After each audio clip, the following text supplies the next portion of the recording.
welcome to a strange episode of the Confluence Show, or whatever this is called. We're going over a JREG video. I don't know if you guys know who that is. He's a very cool, outlandish, crazy political YouTuber. And he made a video. I started watching it, and I was like, I really want to watch this whole thing, and I want to watch it on panel. It's a bit strange because it's one of those that I don't know. It's going to be like a learning experience, okay? A shared learning experience, because I don't know if I have like too many preconceived thoughts about some of these like weird new fringe political theories of like post-leftism and post-right and all this stuff. But I thought Big Soda and Kirk would actually really enjoy this because there's a lot of political compass stuff. There's a lot of like weird political jargon going on. And so, yeah, we have the two of them already in the back. And if anyone else wants to join, you can click the link that's pinned at the top of the chat. It's also in the description. If you think about it and hit that like button, it does something, allegedly. Okay, and join and react along with me. Hey, Kirk. Hey, Big Soda. Wasp. I actually did have a question, but it's not related to this. First of all, let's do the flow chart. Is it related to economics or physics? No. Is it related to some obscure author no one has ever heard of? That's the next step. Depends how you define obscure. See, I don't think you're passing to the bottom of the flow chart, Kirk. Well, anyway, since it's the beginning of the stream, can I just ask my question? If it's quick, okay? I always say pick it quick, and then you drag me into a whole thing. I got a question. It's pretty quick. It's pretty quick. So, have you heard of the philosopher Nick Bostrom? No, I would say that counts as obscure. Well, you don't even know who he is, so how do you know if he's obscure or not? But anyway, so he has this That's the point. So he has this Bayesian argument for whether we're living in a simulation, and he says there's three likely plausibilities. Plausibility 1, AI will cause the human species to end, or the plausibility 2, AI will not cause the human species to end, and we won't create we won't simulate civilizations. Or premise 3, AI will not cause humanity to end, and we will simulate future civilizations. And if we do simulate future civilizations, we probably live in a simulation because there's a lot more simulated universes than like physical universes.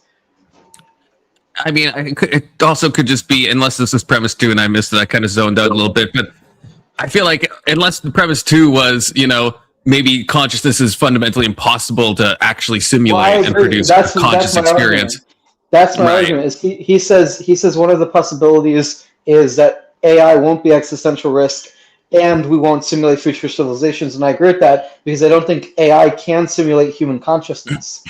Right. That'd be that and kind because, of for example, do you know who Hubert Dreyfus is, the AI researcher? No.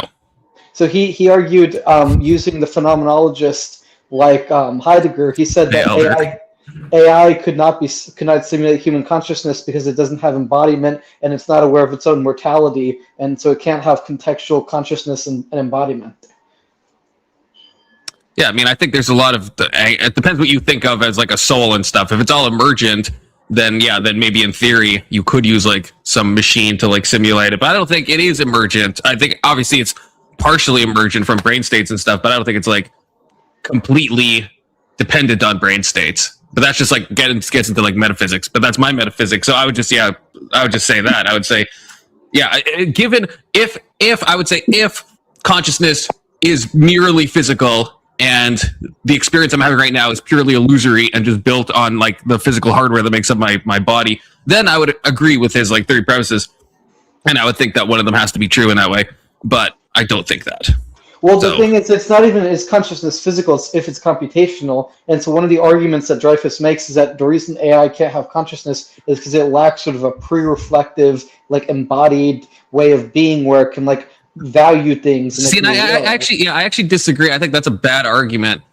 Like I don't see why, because then if consciousness is just an emergent property, then I don't know why you couldn't eventually have some AI that because most of the reason is because But the reason is because most of our behavior is subconscious and unconscious, and so it can't be algorithmically formalized. Most of, like, for example, when you drive a car, you're not consciously thinking about moving the steering wheel. You subconsciously know how to do the steering wheel, and you'll do that given your contextual. Right, but I don't know. But if there's no metaphysical difference between a computer and a person in that way, I don't know why we couldn't imagine that eventually a computer could get to that point, unless there is something fundamental about something, some immaterial part of ourselves, which I think there. Yes, well, that would be the immaterial consciousness giving rise to the ability to have contextual awareness. Right, but that's what I'm saying. If physicalism is true and consciousness is an illusory experience, then I think it's presumptuous to think that we could never get to some type of quantum computing that could simulate some type of subconsciousness, and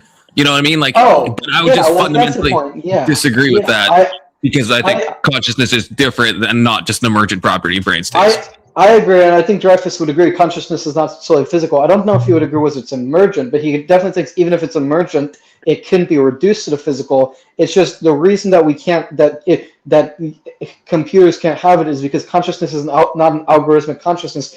Consciousness is not an algorithmic process or algorithmic function. It's something that is embodied and requires sort of contextual valuation and willing. Right. And I hear what you're saying. I just think it's maybe hubristic to think that a computer couldn't get to that point. But again, I think it can't get to that point for metaphysical reasons. But I don't see a reason to think that it would always have to be algorithmic. Like it's algorithmic in a large extent right now and stuff. But I think we're already seeing like weird emergent properties with AI, with like the neural networks and stuff, where like I don't know enough about it, but it seems like it's not, because there is like a black box element where even like an AI researcher or like the people who are behind like the YouTube algorithm, there's not, everyone thinks there's somebody on planet Earth that like understands the YouTube algorithm, but there's really not. Like with all these algorithms, there's a large black box element where people will like make guesses and they'll know some ideas and they can like input certain like, they can tweak things to make things more or less likely. But a lot of stuff that's happening, it's like it's not like a known thing. It's not like you could follow this algorithmic chain and get to the end and and see exactly how you got there. So already we're in that case. So in like 1,000 years, 10,000 years, or even 10 years, right? Then I don't know. But again, I would just think it's impossible on metaphysical grounds, I suppose. Yeah, and that's fine. You do a whole thing, Kirk. Quick question, but you happen to pick an interesting topic. Okay, so I guess let me get a question in here. Confluence, why are you trying to trick Orthodox people to pray to let you lead them in prayer? Why are you trying to gaslight the freaking the people who are not black pilled? If she's willing to pray, why are you being like, hey, you should talk to your priest and stuff? No, she's giving her the official Orthodox stand. Is that even? I don't even know. This is just what all the but ortho bros tell me things that is not the official stance all the time. So you know what? I'm going to stop listening to them. I'm going to look it up for myself one day. To be fair, I think the one person that brought it up originally was Patrick. And he's further than it. Yeah, than, he is Orthodox Inquirer. That's true, but I would still want to hear an official like church decree being like, you cannot pray with somebody who's not in the Orthodox Church. I want to see that. I want to see that in writing. Okay, it's fair. He's not a Jedi master, but he's up there. However, the Orthodox do the ranking. He is up there. Yeah. By the way, he's high in those skull houses. Confluence. Have I ever told you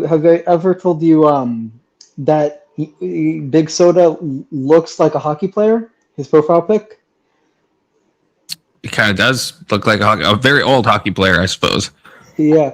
I typed in combine Noah Hyde with me, and this is what it came up with. Oh wow! You somehow look less Jewish, which is crazy. So think about that. Actually, one time I got they're not Jews. That's true. Actually, yeah. I guess that makes sense. But one time I got kicked out of a synagogue because they said I was having too deep philosophical conversations with the congregants or whatever. That checked out.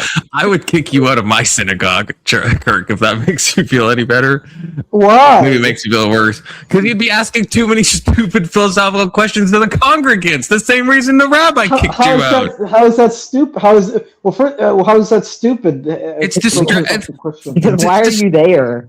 Yeah, you're distracting people from like if I'm going to an Orthodox church and I'm like, hey, have you guys read Don Quixote? I expect them to freaking kick me to the curb and call me an anathema. What do you think of my transism? No, I didn't bring up the trans thing at all. I only brought up the philosophical things. Was it related? Was it at least related to like Jewish theology. See, knowing you, Kirk, you're just hitting people with these in the same way that because I like philosophy, I should like everything else. Your view of tangentially is a very large sphere. Okay, but why would you kick me out, Confluence, if I just asked philosophical questions? The Confluence is trying to run across the pews. He ain't got time for fucking people asking questions. They're not stupid questions. Okay, let's hear this, Confluence. How are they stupid questions? That was kind of a maybe reductionist way to frame it. They're retarded questions would be a more accurate. I'm just kidding. They're not contextual like for the setting. Like when you go into a synagogue, because I could imagine, and tell me if I'm wrong, that you're asking similar questions to like what you asked me on panel. Now I run a chaos panel, so and even then your questions are very like non-contextual and stuff. But this is at least a fucking YouTube panel, so it's like whatever. But if you're going to synagogue, and you're asking the same types of questions, it's just the wrong time at the wrong place. You know what I mean? So the questions themselves aren't bad. Hey, have you read like Wittgenstein about like private language? Yeah, I would kick you out as soon as you said the word Wittgenstein. Before the Stein even left your mouth, you'd be freaking out of the shul or whatever they call it. What's funny is the rabbi didn't even know who Wittgenstein was. That's not funny. That's normal. Most people don't know who Wittgenstein is. I understand this is so hard for you to accept, Kirk, but like probably 1% of the less than 1% of the population has ever heard the name Wittgenstein. Okay, less than 1%. This is what Jesus meant when he said synagogue of Satan. Yeah, people asking philosophy. Kirk was turning it into synagogue of Satan. It's a Noahide way. You would kick me out if I asked you about Wittgenstein in your synagogue? I mean, if it was like a one-time thing, maybe, but then it's going to turn into probably an everyday thing, and you're asking all the congregants, and it's like this guy's really disrupting what we're trying to do here, So, you would not kick me out.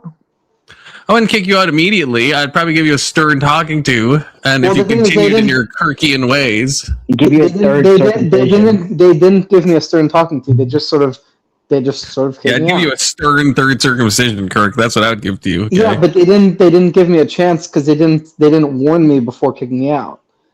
Yeah, well, I feel like if you had like a body cam on and you showed us the full footage of all of your interactions, I feel like we might understand it.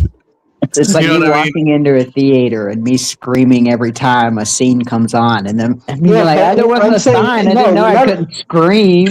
None of my behavior was aggressive. It's just they didn't like the philosophical thing. But I'm saying they should have warned me beforehand.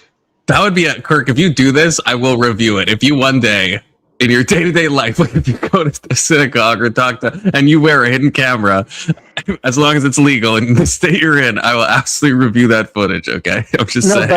But and we can have a series called do you at least acknowledge they should have given me a warning too?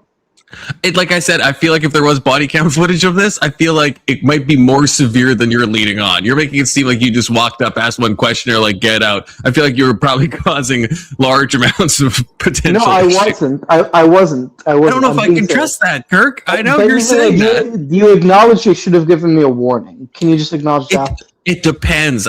It depends. Maybe. It just depends on exactly what happened. Yeah, it's context based. It really is. Like, it just depends, right? Like, it depends. But yeah, if all you did was ask a couple of people questions, but if it's very obvious they didn't like the questions, you kept pushing them. No, it wasn't obvious they didn't like the questions. They didn't mention that they didn't like the questions. Not obvious to you, Kirk. No, it wasn't obvious. It was like actually not objectively obvious, though. I'm being serious. I know you're objectively. See, I don't know, man. Maybe. Like, I'm not trying to say you... yeah, I think probably they should have given you a warning. Was this the open orthodoxy, by the way, the one with the trans rabbis or whatever? No, it was a modern Orthodox. Oh, same thing. Okay. Oh yeah. Modern. Well, okay, that's a good segue. Speaking of things that are modern, you guys ever hear about strange political theories? Big Soda, you're gonna like this video, okay? And I said this before. I didn't get it. Now, I don't know, there's some like trepidation in me picking this video because, again, I don't know if I have like the most perspicacious insights into what JREG is going to be saying because he's talking about a bunch of random ass new political things. But I thought this would be a good learning experience. We can get some new terms under our belts, explore the political compass a little bit. Got my notebook out. I'm ready for him. First of all, has anyone heard of or seen this guy before? Is there any JREG fans in the audience or on panel? I guess no. I think he's Canadian. I think I've seen him. Okay, I've seen him. I definitely haven't seen him. Yeah, that means he's obscure. but no, this is we're gonna watch this video. We're gonna check it out, okay? Because again, I wanted to watch it, and I was like, you know what? I'll watch it on stream so I can react alongside other people. So yeah, we're just gonna dive into it, okay? Politics because of some nonsense like foreign. Right. I feel like didn't start. Is this like zoomed? Oh no, he just has a bunch of nonsense on his screen. Okay, yeah, very low cut shirt. This guy's fucking crazy, okay, to be clear. Look, I didn't get into politics because of some nonsense like foreign affairs or economics. I got into politics because of, say it with me now, the prefixes. Yeah, I heard the word something like neo-anarcho-monarcho post-crypto-hoppionism, and I was like, okay, wow, that sounds really cool. What does that mean? Perhaps if I go down this journey of knowledge, I can figure out what all these words mean, what all these prefixes mean, and finally come to the conclusion about what that person what's your opinion saying. On surely there's what's meaning. That's a perfect time to ask a question, Kirk. Is this a relevant question, Kirk? Yes, it's about the prefixes. What's your perspective on neoliberalism? Well, no, see, that's not very relevant. Okay, I understand you feel like it's tangentially. It has to be related to the video. Okay, we will. It's related to the concept of having an adjective. Okay, I think neoliberalism. I think the term is usually just used as a pejorative, and when it's not, I think most people mean like vastly different things by it. So I think Tyler, calls himself a neoliberal. I think. But what Tyler means by that is not what other people mean necessarily. And again, I think it's usually used as a pejorative. So I don't think most people identify as a neoliberal. Especially now. But do you support the actual ideology? It depends. Like it's such a broad term. I would literally have to get someone. And JREG actually goes into this kind of concept in a way of what I'm about to say. I watched the first 5 minutes of this because he says that he talks about trying to figure out what people mean with these terms, because these terms get so nuanced and variegated that you ask 5 neoliberals even, and that's the tip of the iceberg. As we'll see, you're gonna get 5 different answers. Right? Some people just say it's a type of liberal that's basically a neocon and just has some economic policies with a pro-war attitude. But then people will say, well, that's the pejorative version. It actually means some type of palingenetic rebirth of old school liberalism, just with broader economic policies, or I don't know, it just depends, right? So I can't really give an answer in the sense that it overlaps with my neoconservatism. I like it in the sense that it's all kind of globalized and stuff and like WEF coded, then I don't like it. But someone else could say that's the pejorative meaning of it, right? So I can't. It's really hard to. And JREG will unpack some of this. Okay, so related. It is kind of related. We'll have a lexicology to better talk about these things. Okay, invented by a 16-year-old, and now look at me. Look at what I've become. Look at where that journey has brought me. I'm ruined. I would have been starring in a local musical if I never read Joshua Cittarella's Politogram in the Post left. Your car with a Jewish bro. Okay. And now this is what my life is now. This is what my life has become. This is the kind of relationship that we have here. All of these. I said Jewish bro. I didn't say anything about him looking Jewish. Crypto. The most interesting one for me has always been post something. What does that mean? What does it mean to be post something in a political context? And I was so interested in this because the thing that got me into politics, Joshua Cittarella's Politogram and the Post left. Have you actually read it? No. All normies. That's my lore, by the way. That was the first time I heard a political label, post left, and was like, oh, cool, that's what I am. But I don't know why I thought that. I was just like, oh yeah, that's a good vibesy term. I like that vibesy term. The way we're going to start it off is we're going to define what post-leftism is.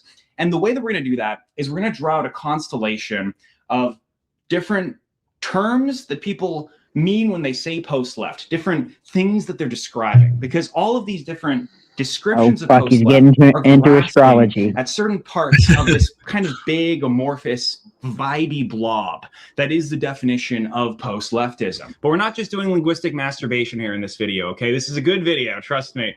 We are going to just find the word. Actually, I do have a Wikipedia article that describes something that's I do think pretty directly related to this.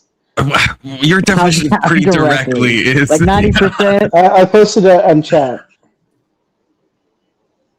Prototype theory. I'll give this 5 seconds. The theory of categorization, cognitive science, in which there's a great degree of belonging to a conceptual category. Some members are more central than others. Yeah, I feel like that's kind of related. But do you have anything to say about this? Because I agree it's related. Fine, fair.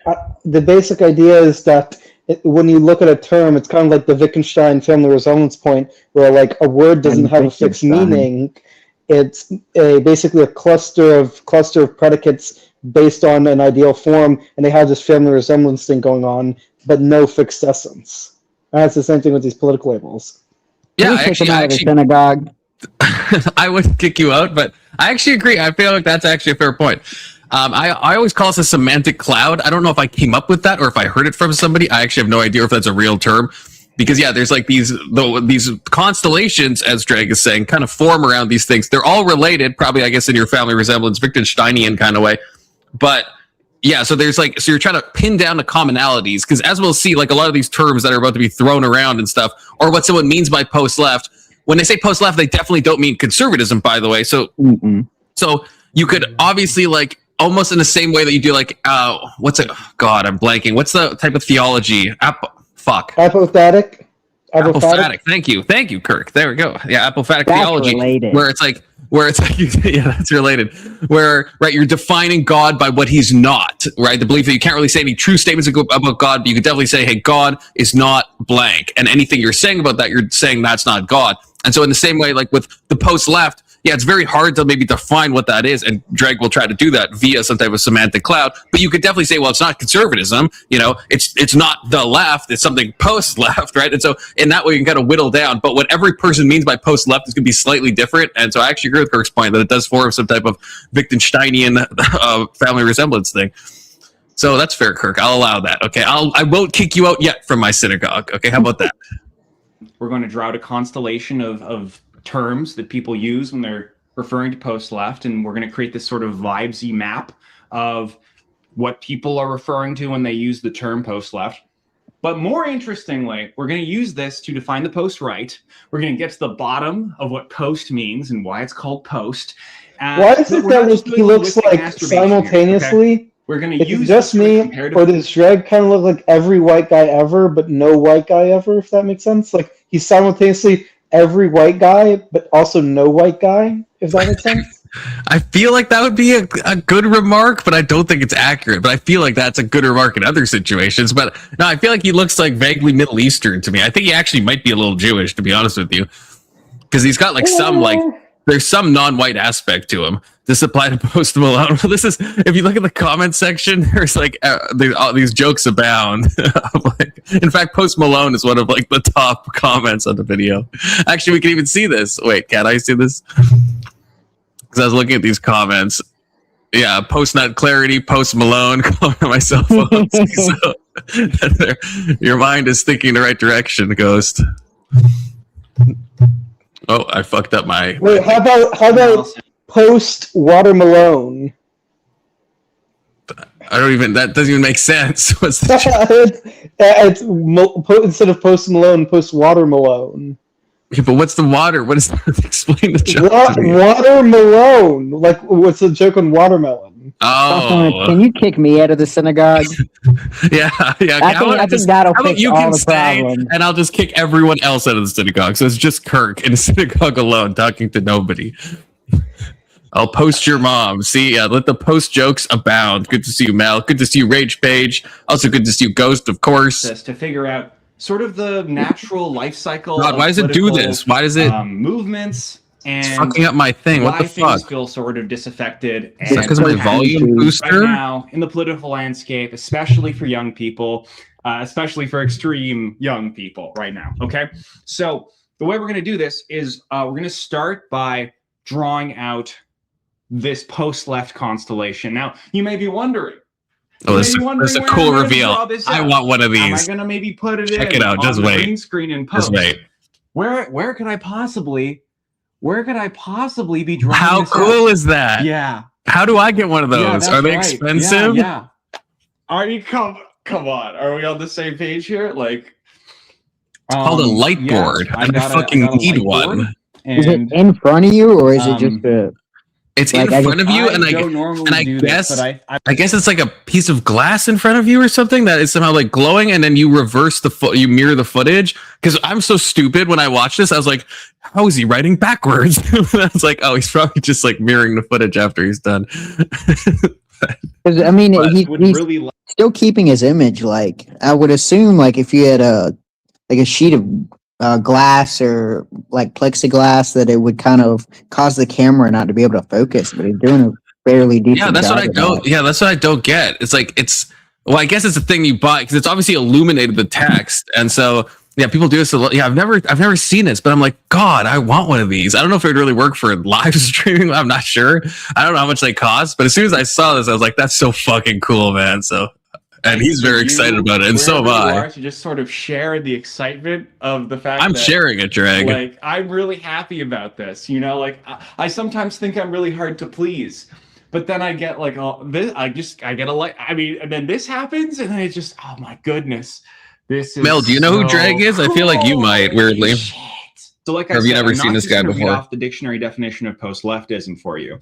We're going to look at basically every way that people use the word post-left. And we're going to draw out this constellation.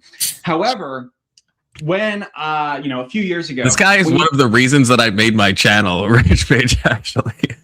I always wanted to be like JREG, okay? But he's too unhinged. I try to be unhinged, but he is way too unhinged. We looked up post-left on something like Wikipedia. The first thing that would show up would be the page for contemporary anarchism. He did say he would describe himself as post-left, or at least he used to, right? This is how we're going to draw out this constellation, okay? We're not just going to look up the Wikipedia definition of what shows up, because that's not a complete picture. And the reason we're doing this is because, you know, when a million people use a term in a million different ways, you can have the tendency to say, well, you know, this term is just meaningless, but that's grammar anarchism. And I am not a grammar anarchist, okay? But I'm also not a grammar Nazi, okay? Grammar Nazis, they have this one right way of using this is low-key what I thought when I watched it. Grammar Nazis love pointing to the dictionary and saying, this is the right way of using the word, or this is the proper definition. This is what Wikipedia says. But I bravely say it's time to throw out that chud authoritarian fascist dictionary, okay? More like a dictatorshionary.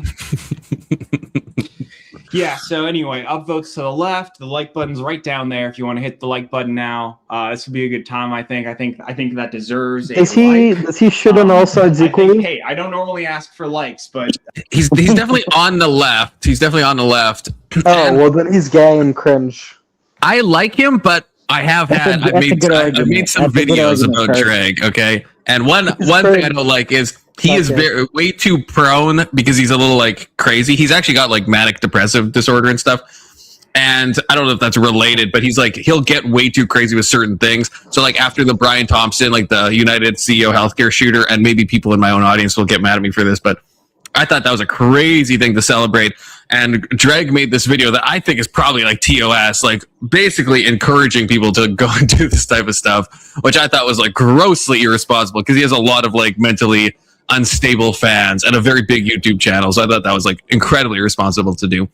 He would like go right up against the lines of TOS, where he'd be like, these people have like Googleable addresses. You could just find them. You shouldn't, but you could just like Google and find out where they live and where they were. And it's just like, so it's like, it's not directly, but obviously like the implication was like so clear. And I'm just like, that's like fucking irresponsible. So a former fan of Destiny and this guy, compliment. That's the thing is, why would he be fans of the leftist? Well, I don't just not watch someone because they're on the left, Kirk. Okay. It's not watching someone. Why are you a fan of him? Can you apply that to every philosopher? I'm a fan of the only thing. Philosopher? Yeah, the only thing I don't like about JREG, like I said, is that I think he's like way too comfortable with like some like calls. What I see is like calls to violence. So that's like my main issue. But I thought you were. Then why? Wait, if you're on the right, why would you be a fan of someone on the left? Oh my God, Kirk! That's like being like, why do I like Alex O'Connor? If you're a Christian, why do you like an atheist? Like that's so. Again, I understand you're 18. I get that, but like, when you get older, you can understand that you could like somebody even if they don't share your exact ideology, or even if their ideology is antipodal to yours, you can still appreciate them. Look how much I appreciate Testicular Johnson. He's gay, okay, first of all, and I'm straight, so that's one distinction. I'm white, he's not. Sorry, Testy, okay, but he's white in where it counts, you know. And he plays Fortnite zero build, which is, why would you play Fortnite if you're playing zero build? Just play a different game. What a fucking skill issue. Okay, so but yet me and Testy, we get along, right? So you can have like very different opinions, you know. You better not be playing zero build, Rage Page, okay? Fucking play a different game. Jeez, good to see you, Keelan. Capitalists have a monopoly on violence, I suppose. That's bait. I don't know. I think it's an oligopoly with the shared with the commies. If you think about it, okay. Don't fall for that bait. Zero. Why would you play fort? It's in the name. You're supposed to build forts. Play like fucking any other of the. You get dropped out of a thing and you like run around and kill people. Don't play. Just learn how to crank 90s. No, Brand. What? My whole chat's retarded. Learn how to play crank 90s, Brandon. Okay. Jesus, it's not that hard. Ever heard of tunneling? Okay, probably not, because you play zero build. That's crazy. I'd destroy all of you, okay? Even in zero build, I'd destroy all of you, to be fair. The funny part about it is you just play Knight. You don't even play Fortnite. You just play Knight. Fucking zero builds are only for old people. Yeah. The people are just too, you know, oh, look at this. It's Speakeasy. Oh, he's hitting up the, he wants to hit up the pump. Let's fucking go. Speakeasy with the 20. I'll be by in about an hour or so. 07's base. Don't threaten me with a good time, Easy. Speakeasy probably doesn't play zero build. Okay. Watch, he's going to cuck me and say he does, but, you know, it's not like how Speakeasy joins when we're talking. Wouldn't be the first time you've been cut. That's true. But, okay, yeah, well, away from the Fortnite. See, this Ghost person is fucking based. See, only play FromSoft games. I feel like Ghost has been engineered to be like my perfect person. I'm just saying, just from my brief interactions, okay? I'm going to be honest. What is FromSoft? That's like Dark Souls, Elden Ring, Bloodborne. Okay. Yeah, that's fucking all my favorite games. Learn how to crank 90s, kind of 30s, by the way. Yeah, if Brandon cranks 90s, he might blow his back out. Yeah. Yeah, okay, there we go. Get good. Video game trivia on June 23rd. Yeah, people like that one. People like that one, Rage. Okay, after Juneteenth edition.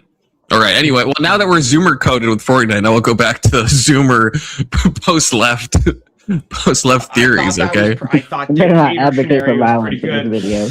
Jesus Christ. But no, I'm not a grammar anarchist or a grammar Nazi. I am a grammar communist. That means I look at how the people are using the word, and I give the people the benefit of the doubt, and I think, what do they mean? Good compliment. What are they getting at when they... A grammar communist? You have to share words? What the fuck is this? Something. So, we're okay. I used to be more on the grammar Nazi side, but, you know, words are descriptive, okay? Now, they're not too descriptive. I mean, like, in a definitional sense. There also is some prescription. I think that's what JREG means. I think he's just choosing to call it communism. Yeah. But I don't think he's a full descriptivist. I think there is. But at the same time, I've kind of been changed by, you know, all the Gen Z lingo. Like, I'll say unironically now, and that doesn't really make sense to say, but unironically, I will acknowledge, has become unironically a word, right? Because of how people use it. So it's a little bit of both, you know? Oh, yeah. Contemporary anarchism, as a definition, definitionally, this is a good place to start. So this page for contemporary anarchism will tell you that this guy, Bob Black, who is this guy, Bob Black, who was sort of the first main figure behind what would be called the post-left ideology or movement or perspective or aesthetic or whatever you want to call it. So I'm going to explain the story of Bob Black and what this sort of Wikipedia dictionary definition of post-leftism was going to give us. And in doing so, we're going to probably plot out, I think, about like half of this constellation. Bob Black was a libertarian leftist, and he was a libertarian leftist. He uses the right fucking graph. Getting their philosophy about why authority is bad from postmodernism. And specifically, there's this strain of postmodernist thought called post-structuralism. Postmodernism is a movement very critical of frameworks and structures.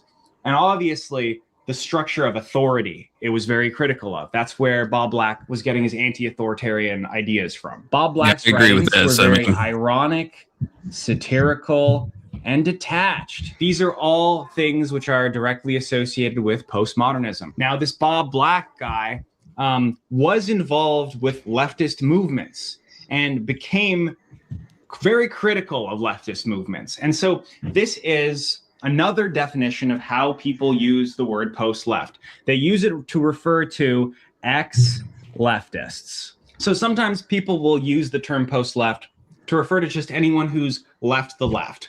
But I think this is you be careful with this one, because...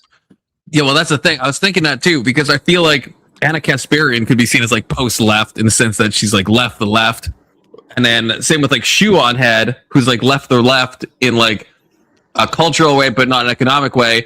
But then you have people like Denims or like Frogan or like the tanky people who are like post-left in the same with the commies. They're like, well, I don't recognize the left, but that's because I'm like going so far beyond it. So there's posts as in you've left it there. I'm sure he's going to go into this. I haven't watched past this point, but there's posts as in you've left it. There's posts as in you've like changed it in the Shoe on Head way. And then there's posts as in you're so far into the weeds and leftism that now just saying left isn't enough. So you have to add like a prefix to it to describe how like hyper leftoid you've become.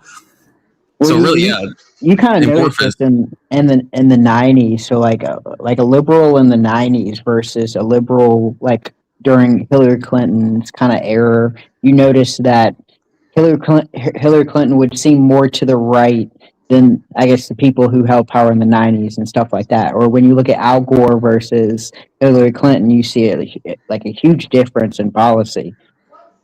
And so if like you're from Hillary Clinton's era, you'd probably say, well, you know, I'm part of the left, versus the people who were from the 90s would probably say, well, no, I'm ex-left, because, you know, they got huge into military spending, huge into pharmaceutical control and just shit like that. And I think that's why it's almost probably better to I guess do what like the Bill Maher's of the world do. Because it's not Bill Maher, I think, right? To say post-left, I feel like that's too confusing.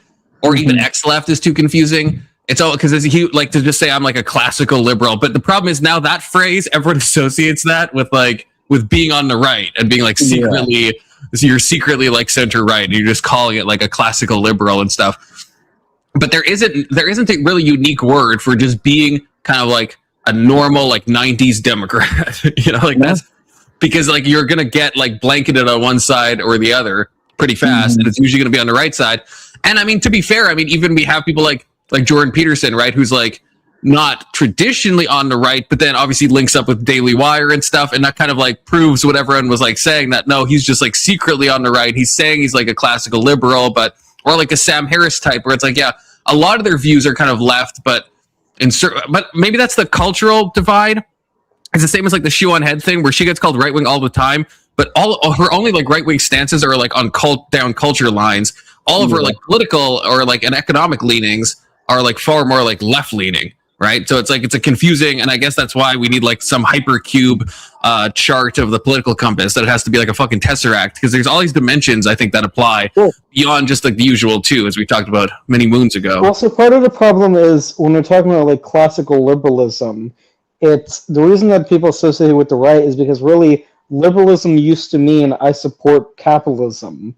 And so it's basically anyone who supports capitalism but is not super socially conservative is like kind of classical liberal by definition.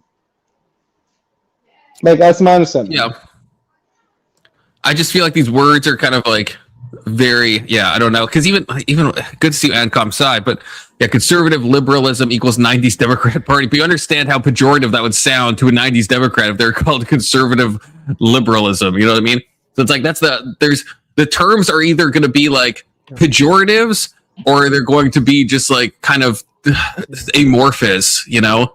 And so the thing is, they're kind of amorphous, but like the thing is, a lot of language is like that, and the point is, like, you make the most out of the linguistic communities you have, but you can't like, you know, construct a new language whole cloth without other people agreeing to it. But maybe that's the point, and I don't know where Drake's going to go, where he lands on all these like prefixes, but maybe that's the point. Because weirdly today, someone I haven't talked to in ages, and maybe they watched this video and were inspired, Actually, I wonder if I could pull this up because I don't know where they got it from, but it's a fucking trip, and whoever made it is like fucking a sociopath, but in like a good way. Okay, so he's sending this. This is gonna be you have to be like deep into like I don't even know what you have to be deep into to really understand this. Okay, so this is your classic iceberg. Okay.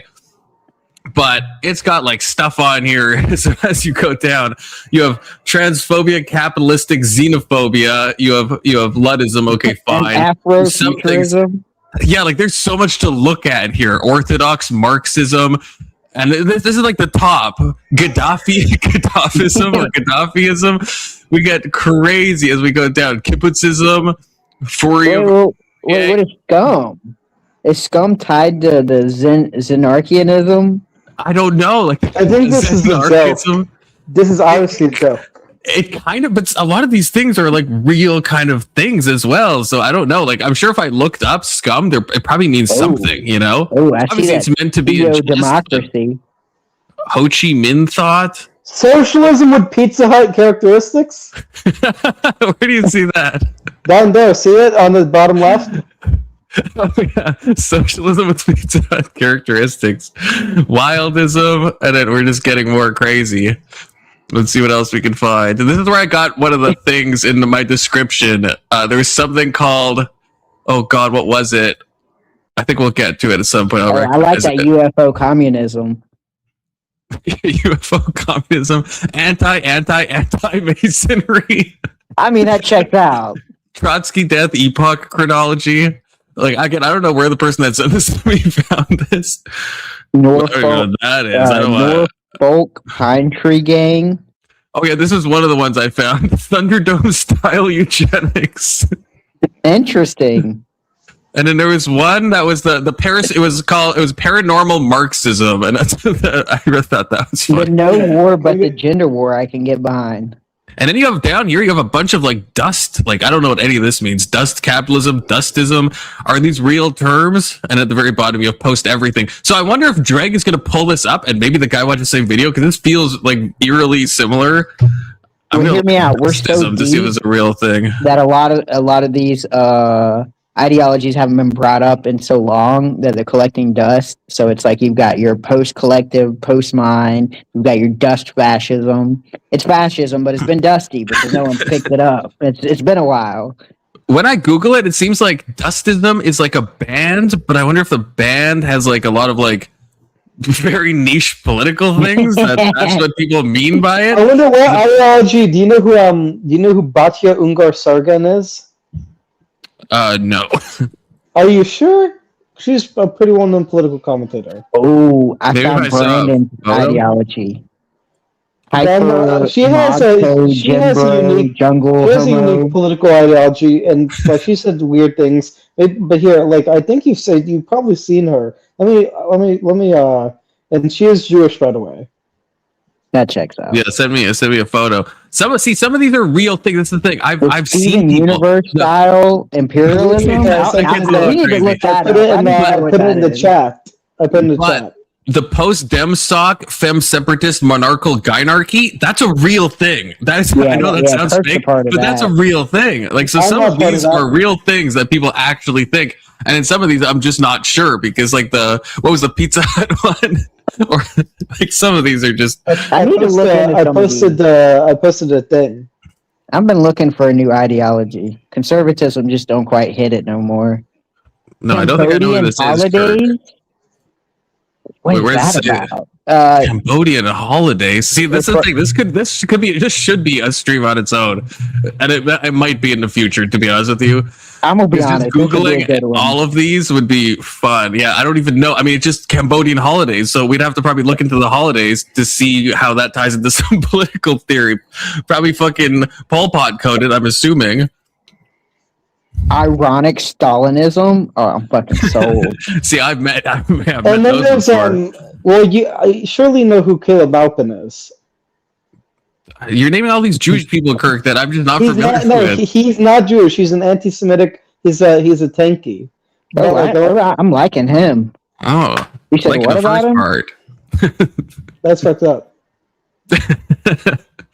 I mean, you brought him up, Kirk. I would have never known about him. Yeah, that's true. You're I'm saying fucking I'm saying killing all of us right now. I'm saying it to criticize him. I'm saying he's one of these weird guys who's both extremely anti-Semitic but also like far left, tanky.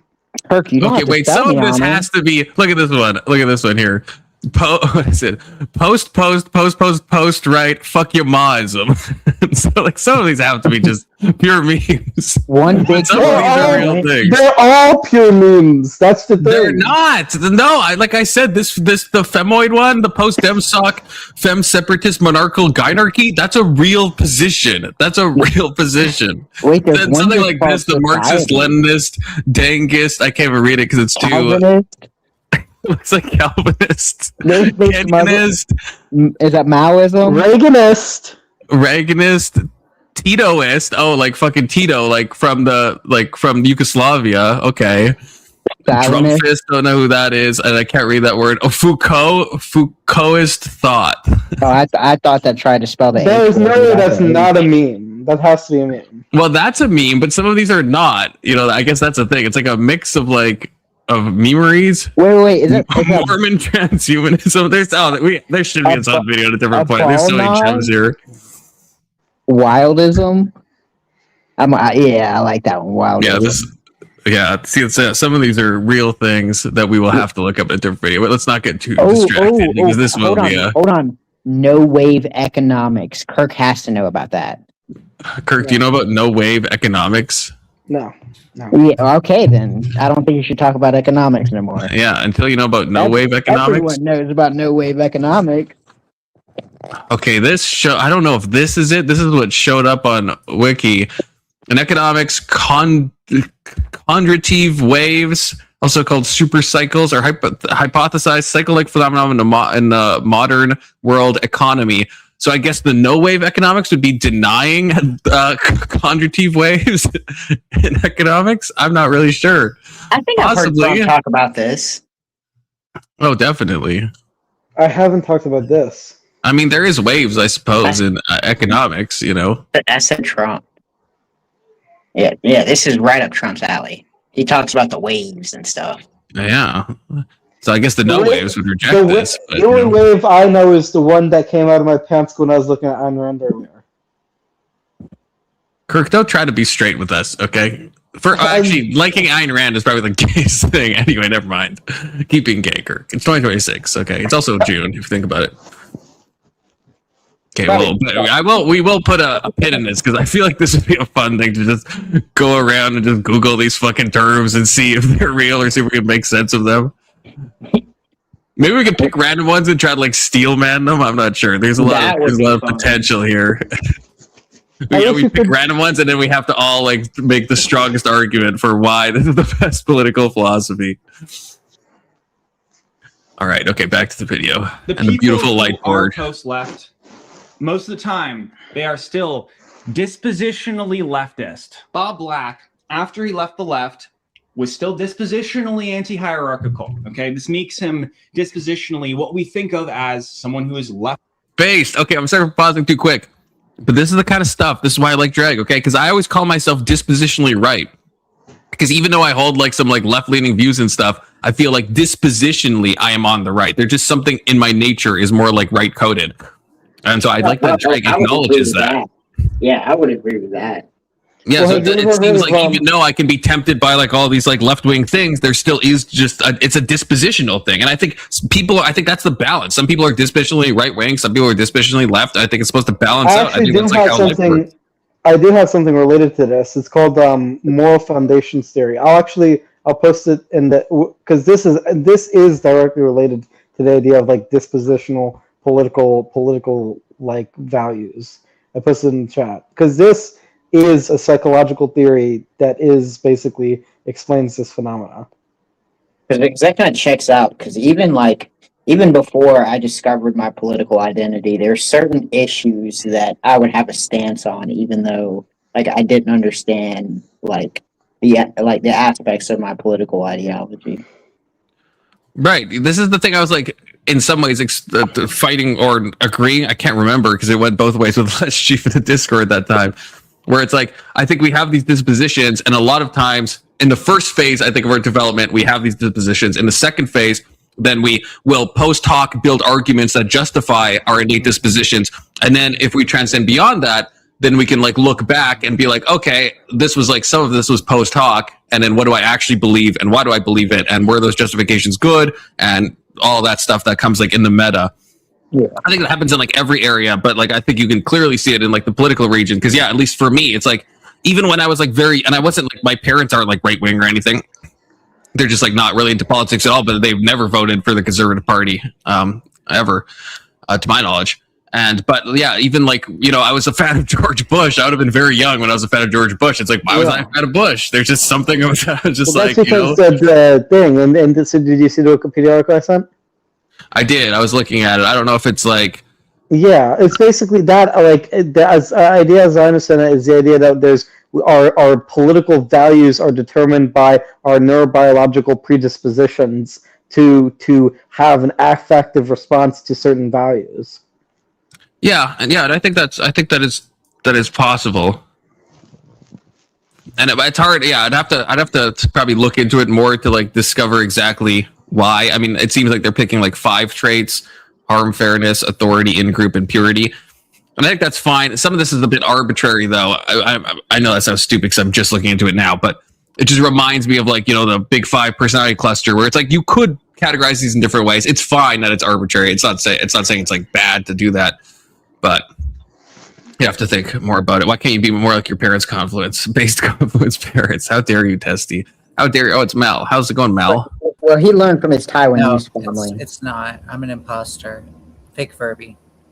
Oh, fake Furby. Shoot. Furby. It's Eduardo. Wait, is this Mel or Eduardo? For real? It's This is Eduardo. Mel. I mean, Melduardo. No, The Eduardo. By the crossover. way, have I ever seen you on stream if it's not too much to ask, have I ever seen you like come up, Mel? Stop trying to goon to Mel, Kirk. That's untoward. Oh my gosh, I've never seen a Mel face reveal. You do it for Kirk? Of all people. You face reveal for Kirk. That's crazy. I have a quota. I got to do one every 6 months, or else my probation officer will get mad. Damn. I'm not going to explain why. I'll have to go back. Did I see crystals in the background, Mel? I feel like I saw crystals. I mean, I have crystals within I'm just arm's gonna say reach, yes, so 'cause no you clearly- judgment. You want it to be crystal, so I'll just say yes. Yeah, maybe this is like a Rorschach my test. What did audio? everyone see briefly in Mel's background? This tells us what we subconsciously want Mel to be as a person, okay? I personally saw crystals. Your audio is good. Do you know who JREG is, Mel? I feel like you might know. Like, Your do you know mom this is guy on JREG. screen? Is that a no? His name. JREG? That's how he says his name. Oh, I thought everyone says it JREG. No, that's how you distinguish the normies from the true JREG fans. So you do know who he is. Based. Kind of. Yeah, you missed the Mel face reveal. Like most stuff from my side of the aisle that would come up about him, I would just ignore. I wasn't really ever interested. But it just seems to me like he's doing the window. I can't think the Overton window, but just kind of rebranding it. Wait, how so? Well, you like anything that's post left is past a certain point to the left of the, or I guess the right of the Overton window, and vice versa, right? Well, I think that's how he start. I think he's going to go way more, at least from the intro. I think he's going to go way more into it. I think he's just trying to give because he's even saying that we shouldn't call ex-leftist post-leftist. I think we just pause there. And I would agree with that, because then I think that gets confusing because, like I said, I don't know when you joined exactly, but like the shoe on head could be described as post-left, Anna Kasparian could be post-left, and then fucking like Frogan or Denims could be described as post-left. But they're all like very post-left in like very different ways, you know? Or like a Bill Maher, right, could be post-left. And so yeah, the ex-left shouldn't be post-left. Post-left should mean something else. But I think he's going to go into that. I don't think he's just saying anyone outside the Overton window of leftism is post-left. I think he's trying to like establish. I mean, I don't know. I haven't seen anything past like the 5-minute mark, but I think he's going to try to establish how most people use that, build some type of family resemblance, a la Wittgenstein. There you go, Kirk. And then like hone in on it. I think is what I'm guessing is going to go to. Confluence, you should really watch these things before you make us watch them. Well, I don't want to pre-watch because then it feels like everything I say, is going to be like cheating in a way. It's Well, going to that be like, gives us more room. So then you just shut up and give us more room to speak. Yeah, I want to speak. I like speaking. It gives me dopamine. Okay. Also, No, I don't think it's like that. I think if you have the thought the first time, and then you have the thought again, and you've kind of like you get to revise it in your head, it's actually better kind of like showmanship, or it's better as an entertainer. I'm allowed If to it's a post video, I do that. If I'm making a video, obviously I don't like react off the cuff. But if it's like a stream, I don't know. I feel weird. Also, I don't know if I have time to do that as well. This is like an hour-long video, and it just was posted today. So I got off work and then fucking just. Yeah. So I'm allowed to post. I'm allowed to post whatever in the side chat. No. What? What do you want to I was post in about the to get a side Goatee chat? link. I just want to post I was about something to get a for Goatee link fast. psychology because I know you're interested in psychology. It's not Oh, related to okay, video. yeah. If it's not like Tio, I thought you meant like you're about to post some like No, Tio stuff. I meant in the chat, like the not the YouTube chat in the. No, I know what you meant, but you still can't like post fucking psychopath links or anything. To be clear, just I don't know. I just don't know what you want to post. No, I just posted Post in something the stream to. chat if he's a mod. No, I just posted the Rollo May, who's an existential psychologist. Yeah, you could post that stuff, all you want. Left wing or left I won't wing be kicked out of the synagogue.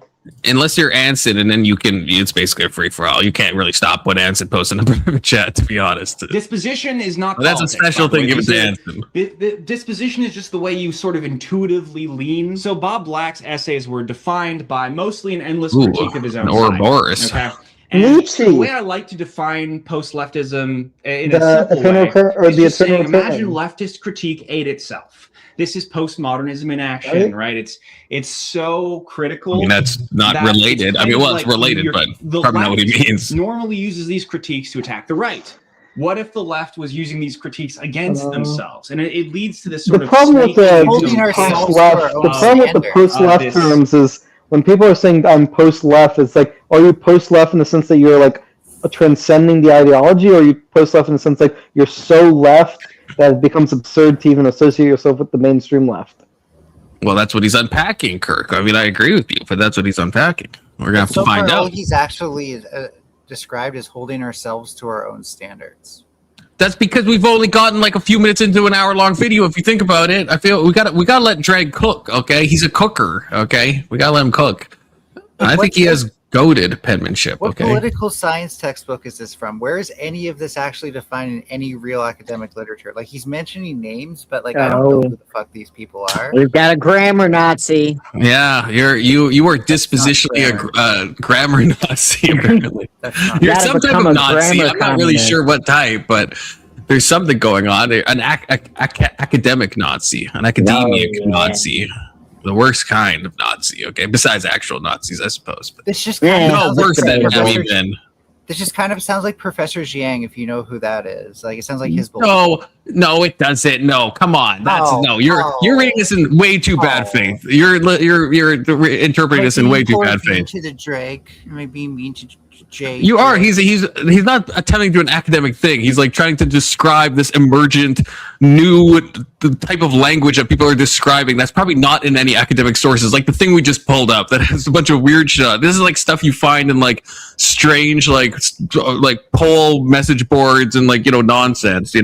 This is, but it's stuff that is like shaping the culture in some like weird underground way, right? So. But it's not. So I don't know if you really could do an academic deep dive on this stuff. Like a lot of stuff is like incredibly new, and as Ghost pointed out, held by like 5 people.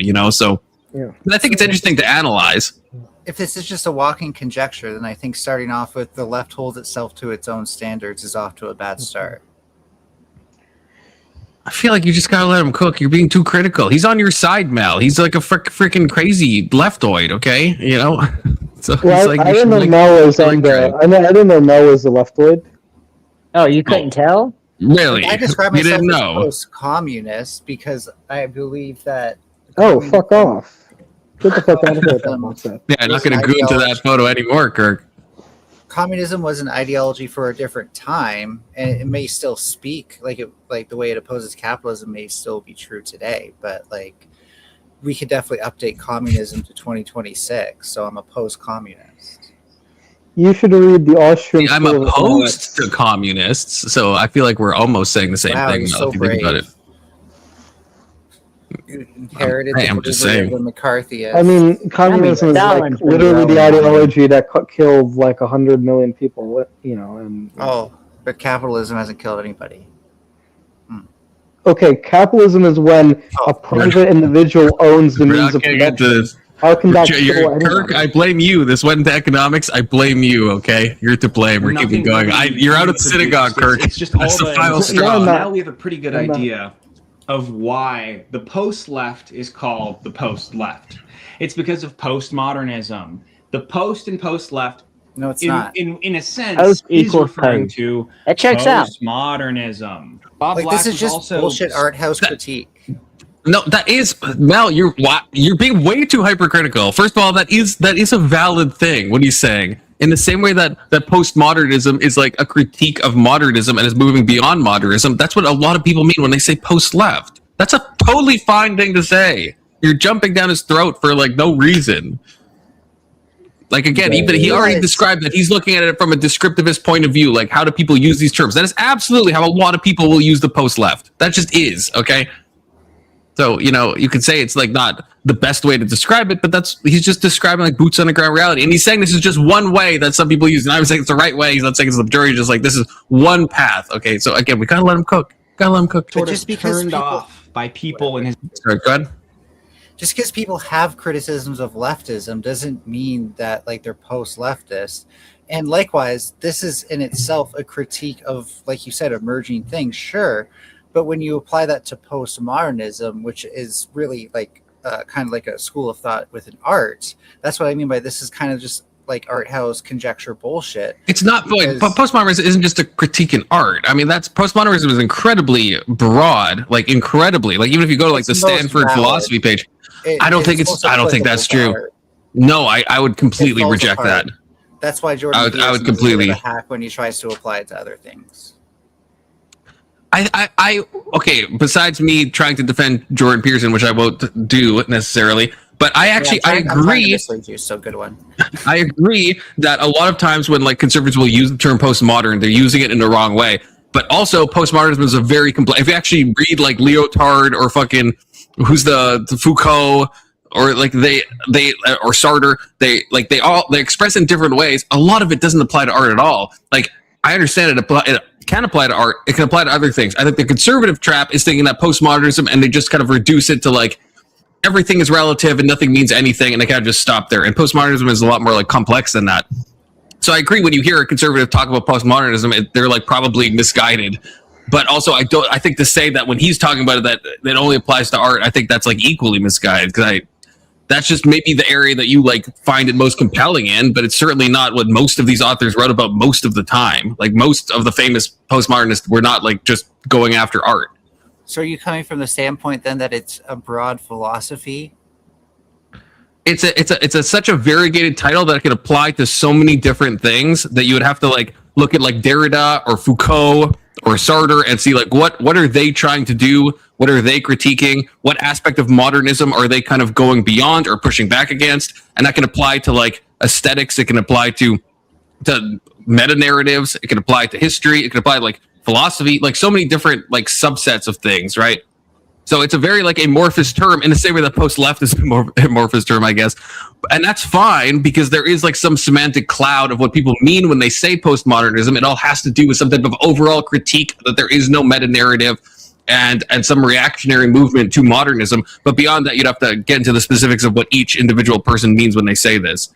But I think that's apt to compare that to the post-leftism because even like JREG, again, you have to see this video. It is more of just like a guy sharing his thoughts. It's not meant to be academic because he even said that at the beginning of the video. To see this video. You haven't seen this fucking video. No, but I know JREG, and I'm just saying how he does his videos. So I guess that's what I'm asking you to do. You obviously you can hate the videos. That's fine. You're like, oh, I'm such a JREG fan. You gotta love JREG as much as I do. I'm just saying you have to take him in good faith, okay? And he was saying that he adopted the term post-left because he thought it was like a vibesy term. So he's kind of like critiquing himself. There's a lot of meta going on. Okay, you just gotta be a bigger JREG fan. Actually, I agree. Yeah, you do have to love JREG as much as I do. You're right. Actually, okay, here. Let me just get one thought in. I would just call this the natural evolution of leftist theory, which is that it inherently improves itself. Yeah, but I mean, that's what the postmoderns would say about modernism. That's what fucking Marx said about Marxism, right? That's why we have like late stage capitalism. A lot of these systems see themselves as like conservatism. That's just the opposite of conservatism, which is really like, depending on how you want to define it, liberalism or. No, see, I don't think that makes much sense. Like again, you're progressivism, depending on right. how I know, want to define it. Right, I guess, but you're like saying this amorphous thing is the opposite of this other very amorphous term, and it's like I guess in the sense that they're both. I wouldn't say that those are as amorphous. They're more umbrella terms. Well, that's what I kind of mean. Like they're. That's not amorphous. They have a structure. I mean, kind of. They can be so variegated that they can mean almost like conflicting and opposite things.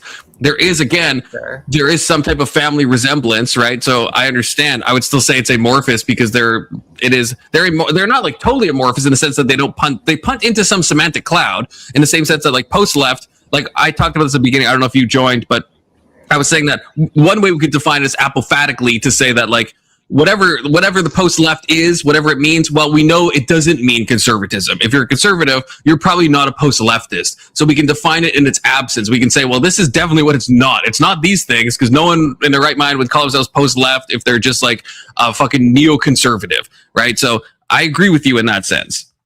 But it's like to come up with a positive definition of it, I think is like a harder thing. It just seems like the more we pick apart what the postmodern aspect is, it does just seem to break down to you're not being conservative. You're not. I think that's a bit reductionistic, but is or was.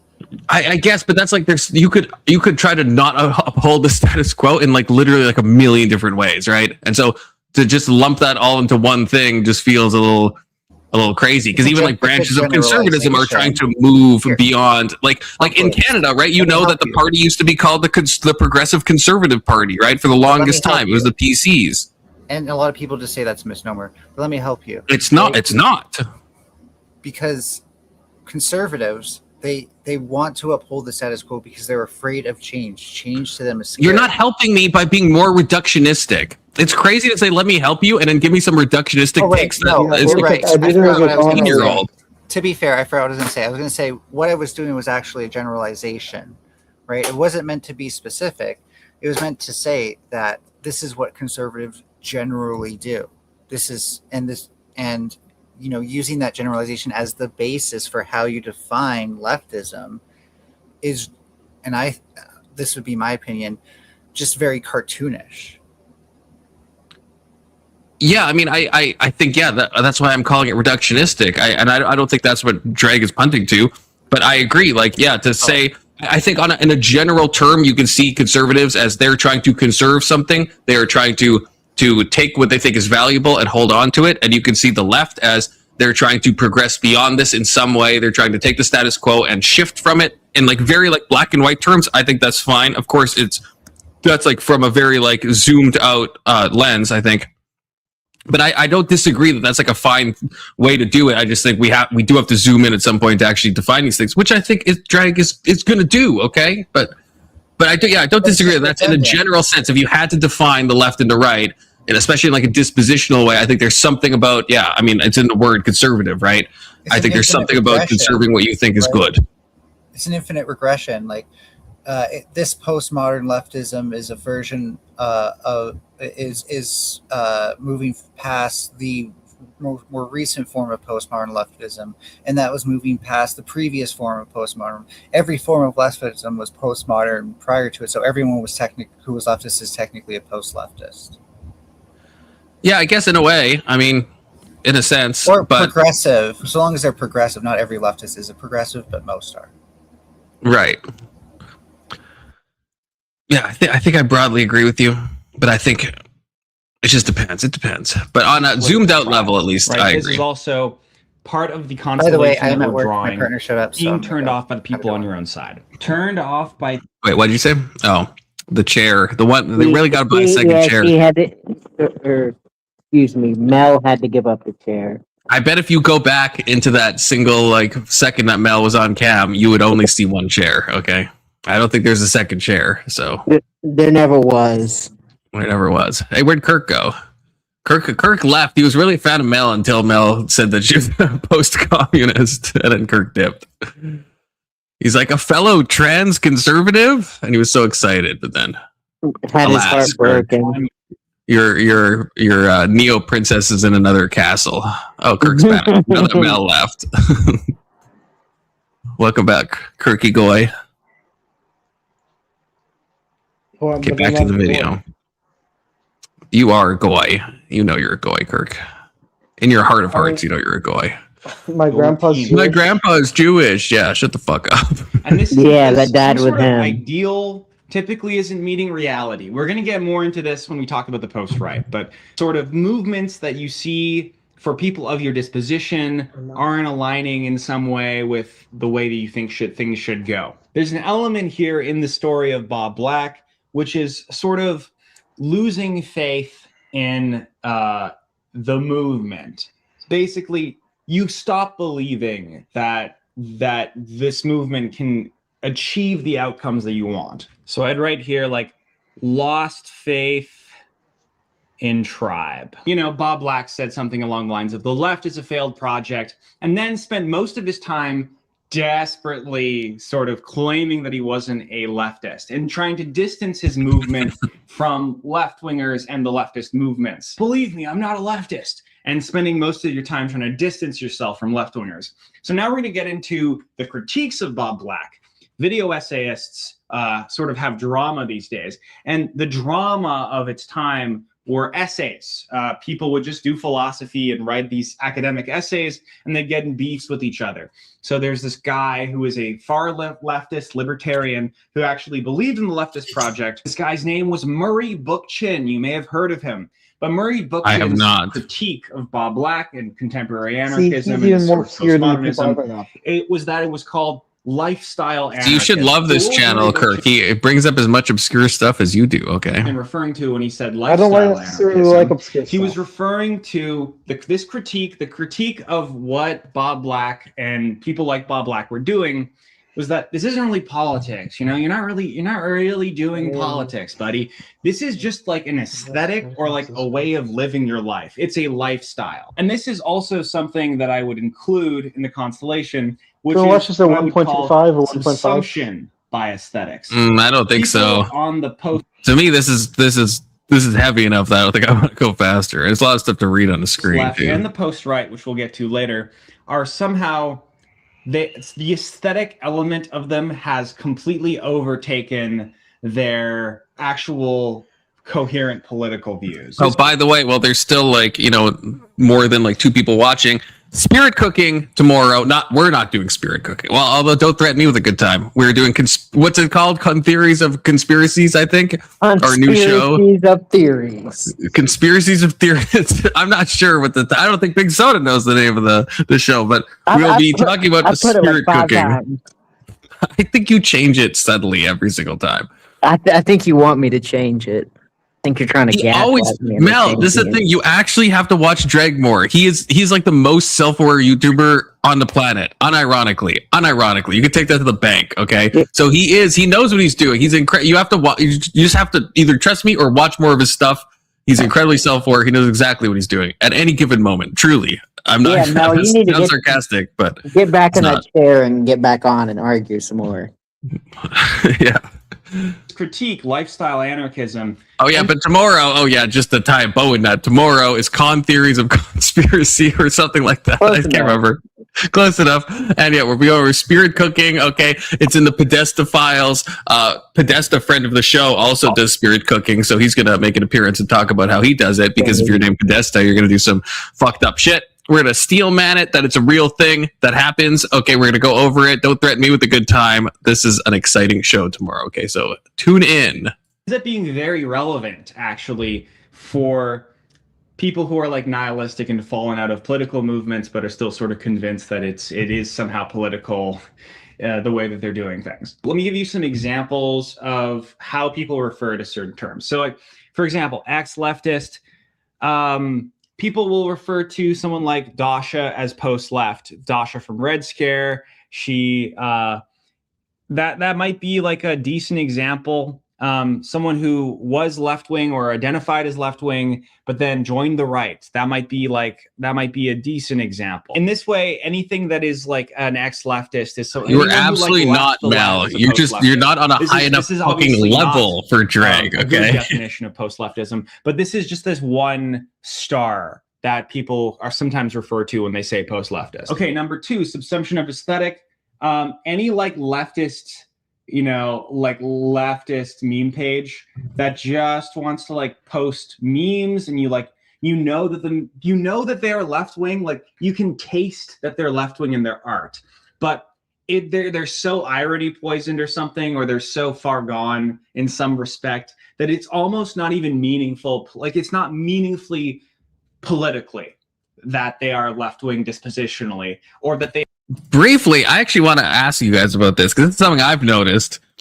You get into some spaces where it's like stuff does become. We've talked about irony poisoning before and stuff, but especially with like meme culture and stuff, there is a degree of like you can kind of just get a flavor that this something about this is right wing or something about this is left wing, but you never really get like any honest like thoughts. And this is like how some people like communicate political ideas now, right? I don't want to sound like an but this is like it's a real thing that people just like share their kind of vibe or essence. They never really commit to a specific critique or a specific position, but they'll just kind of spread it through this like memification of like what they believe in some like broad way.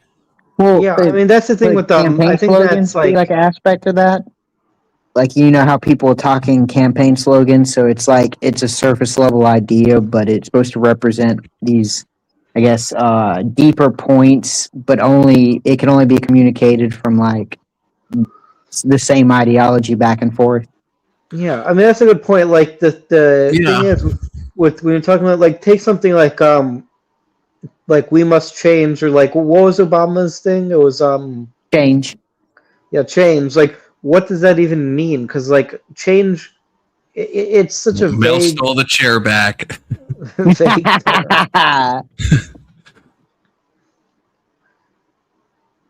So this is what I mean by like, where is he getting this from? And now I realize I need to be more precise with that, because he's mentioning leftist, right? And he's mentioning stuff that happens around leftism, but contemporary leftist theories does not rely on satire, memes, or irony. Like that's just terminally online leftists that he's talking about. That is who he's being clear about. That he did a thing. I don't know if you see it. It says leftist meme page. He's not hiding the ball, Mel. He's not pretending that this is like an academic branch. He's talking descriptively of people on the left and the post left. That's happening. That's just seeing leftism adapt to culture. That's right, but it's no. I would say it's more than that. I don't know if you heard what I just said, but I think it's more than that because he was saying these leftist meme pages that are almost to some degree incomprehensible. And like what I said, I've seen this on the right and the left where you're not committing. Think of like old 4chan stuff where you're seeing some meme and it's like it's so much inside baseball going on for one thing, but it's like even if you decipher it, you kind of get some idea, but it's so baked in irony that you understand this person's on the right. But it's very hard to actually pin down exactly like what they think or how insane they are. And this is how people communicate. This is a real phenomenon that happens, right? So it's not an academic thing. He's doing a descriptive level of these people. That's a symptom of being terminally online, not leftist. That's what Mel. That is what he's talking. What do you think he means by a leftist meme page? He's talking. Certain people on the left are terminally online. Certain people on the right are terminally online. That's what he's fucking saying, Mel. So you can't critique him by pointing out what he's literally saying. What else do you think he means by incomprehensible leftist meme pages that can only be described with vibes? Leftist. It is post-left. How is that not post-leftist? If it's incomprehensible and these people don't have stances, but this is how like Zoomers are communicating their political ideas, that is like definitionally post-left, even though it's a very hard thing to define. The left may have for this, but basically, it's a liberal who wants to call themselves a leftist because it makes them feel cool. No. That your all your critiques, Mel, are so off base tonight. It's crazy how off base they are. It's crazy. They don't make sense. true leftists tend to have at least read some of the material and hold that material to be more important than the meme culture, He's not. right? I don't know how much I have to describe this to you, Mel. He's talking. Do you know what I mean? You know what I mean when when I say he's talking descriptively. You know what I mean by that, right? Sure. Okay, so like take the Charlie Kirk, Tyler Robinson, the guy who killed Charlie Kirk, right? And the like furry trans person or whatever it was that was like with him. Mm-hmm. It's like when a lot of their stuff was like leaked. I can't remember if it was sent to Crowder or sent to somebody on the right. I can't remember who, and they sent it out. And I don't know if you've read through it. It's like that's the kind of stuff that he's talking about. It's an ideology big enough to like make waves. Obviously, they killed Charlie Kirk. Now, are those people like true leftists? That was Tyler Robinson really booked up on like the contemporary academic leftist thought? Probably not, right? Most of the stuff was like memes and the kind of the stuff he's talking about, terminally online people. But these people exist, and JREG is talking about them descriptively. They exist. They have an effect on culture. They had a big effect with Charlie Kirk, right? Even if it's a small group of people, even if they're terminally online, they've never read anything academic. They're not true leftists. It doesn't matter. So call them leftist meme lords.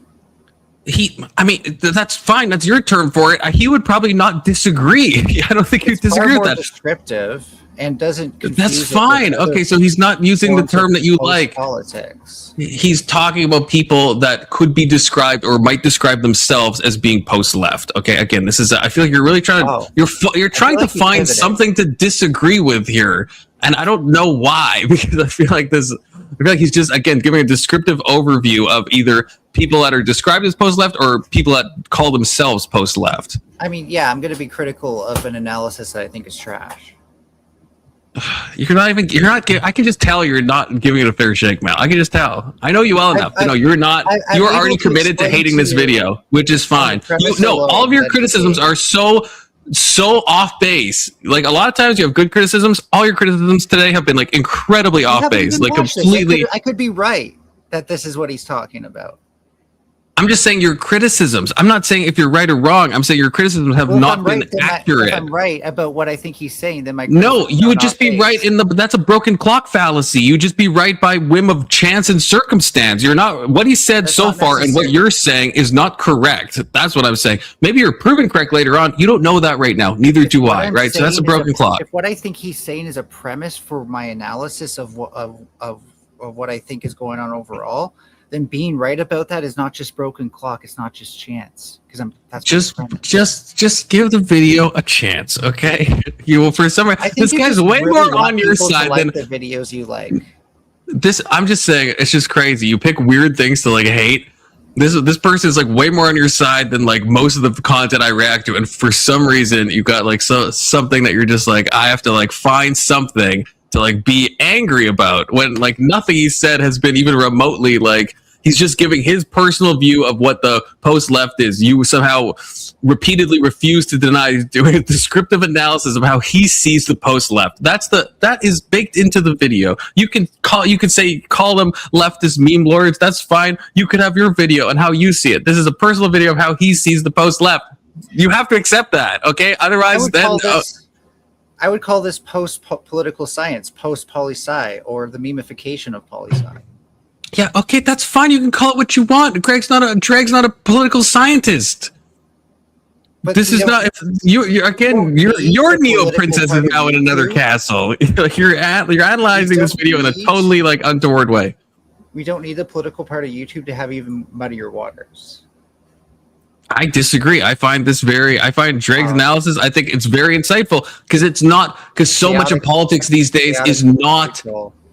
It's not.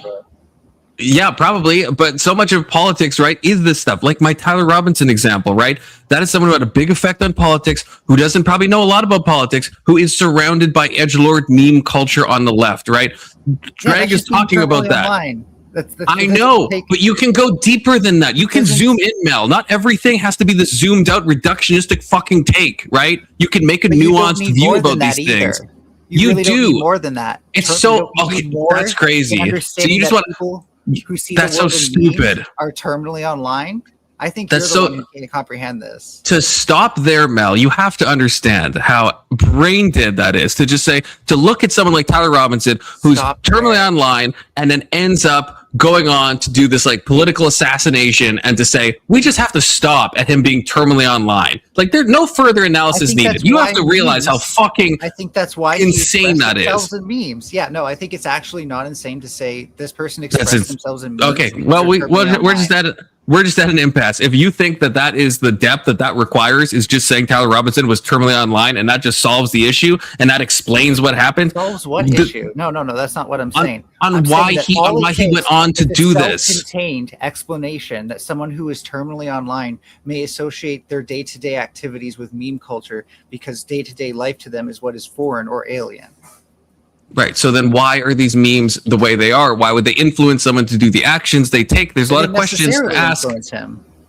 Well, okay. Well, oh, there we go. Wow. Now we're stepping into nuance. So it's not just that he's terminally online. It's did the actions actually do this? What was the memes he was into? Was the cultures he was around? Was the Discord communities that influence him? Why would they influence him to this type of hyper violence? What caused this? There's a lot of things you can go into besides saying he's terminally online. Like that's such a fucking low res take. Stop giving low res takes, Mel. Okay, that's my critique of you. Stop with the low res takes. How does this convince me that we need to describe post leftism using postmodernism? We're beyond a video moves forward in time. It's a series of images coupled with audio. Okay, so yeah, he's moving on from that. He's talking about the different types of post left. He's got a graph, Mel. I don't know if you're hired or you're fucking gourd right now. Like you got words on the screen. You can follow his fucking flow chart. I think you're overly impressed with his glass. I am overly impressed with this light board. I think it's coloring your judgment just a bit. Wow, is there a pun in there? Yeah, it is coloring my judgment a little bit. What? Well, how would that be? Hey, Voltaire.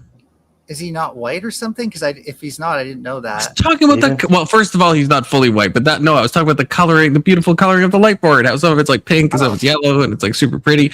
That's what I was talking about. My screen's at an angle. I can't fully see that, but I see it now. I'm bending down. Yeah, see, it's very nice. Okay, we're gonna keep watching. Mel's intent on hating this video, but that's fine. What the fuck is Voltaire gonna say? It's 2026. Okay, yeah. What the fuck is Voltaire? Voltaire, do you want to say something? You're welcome to say something, especially if it's anti-Mel, because Mel's saying some crazy shit right now. Nobody ever knows what I'm gonna say. Why do you ask that question? Because we don't know. Yeah, that's true. I'm not gonna tell you until I say it, because I don't know. He's thinking about it. He's holding. He's waiting for his Voltaire classic mic drop moment. At this point, it's so far removed from anything at that point. Okay, I'm going to give you a specific example here to illustrate my point. But see, look, an example. A little bit of backstory. But this video is long enough. So there's this guy, Trevor Memes Bazil, who had an Instagram meme page, and it was very, very heavily irony poisoned, sort of kind of difficult to figure out what he believed, although he seemed to be more left, so you could call him a post left. Yeah, see, if we read this, I mean, this is another thing that I think is not talked about enough. So Bazil posted pro-Trump memes and anti-Trump memes, images of Jeffrey Epstein and AOC in blackface, memes mocking anti-fat discourse, a photograph of a Hegel t-shirt, hundreds of bizarre and abject clips he found on TikTok, a drum of black men for a fellatio, and a white penis at the summit of a milk crate challenge. Like, see, that's the thing. There's some people you encounter where it's like, it's almost like the phenomenon, Mel, I'm sure you know about this, that like there's a fairly large, I think, subset of like weird trans kind of like lolly people who are like go in like a very ultra. No, this is what I do see though. You don't have to address this. No, you got to let me finish my fucking sentence. So you can disagree with this, but this is a real phenomenon. It's just there is like trans furry people out there with like lolly photos and stuff that are. I already said the lolly part. That are like incredibly like trans lolly. Can you let me fucking finish for a sec, Al? Can you let me fucking finish? Follow when you're living in fiction, because usually the trans furry community is different than the trans lolly community.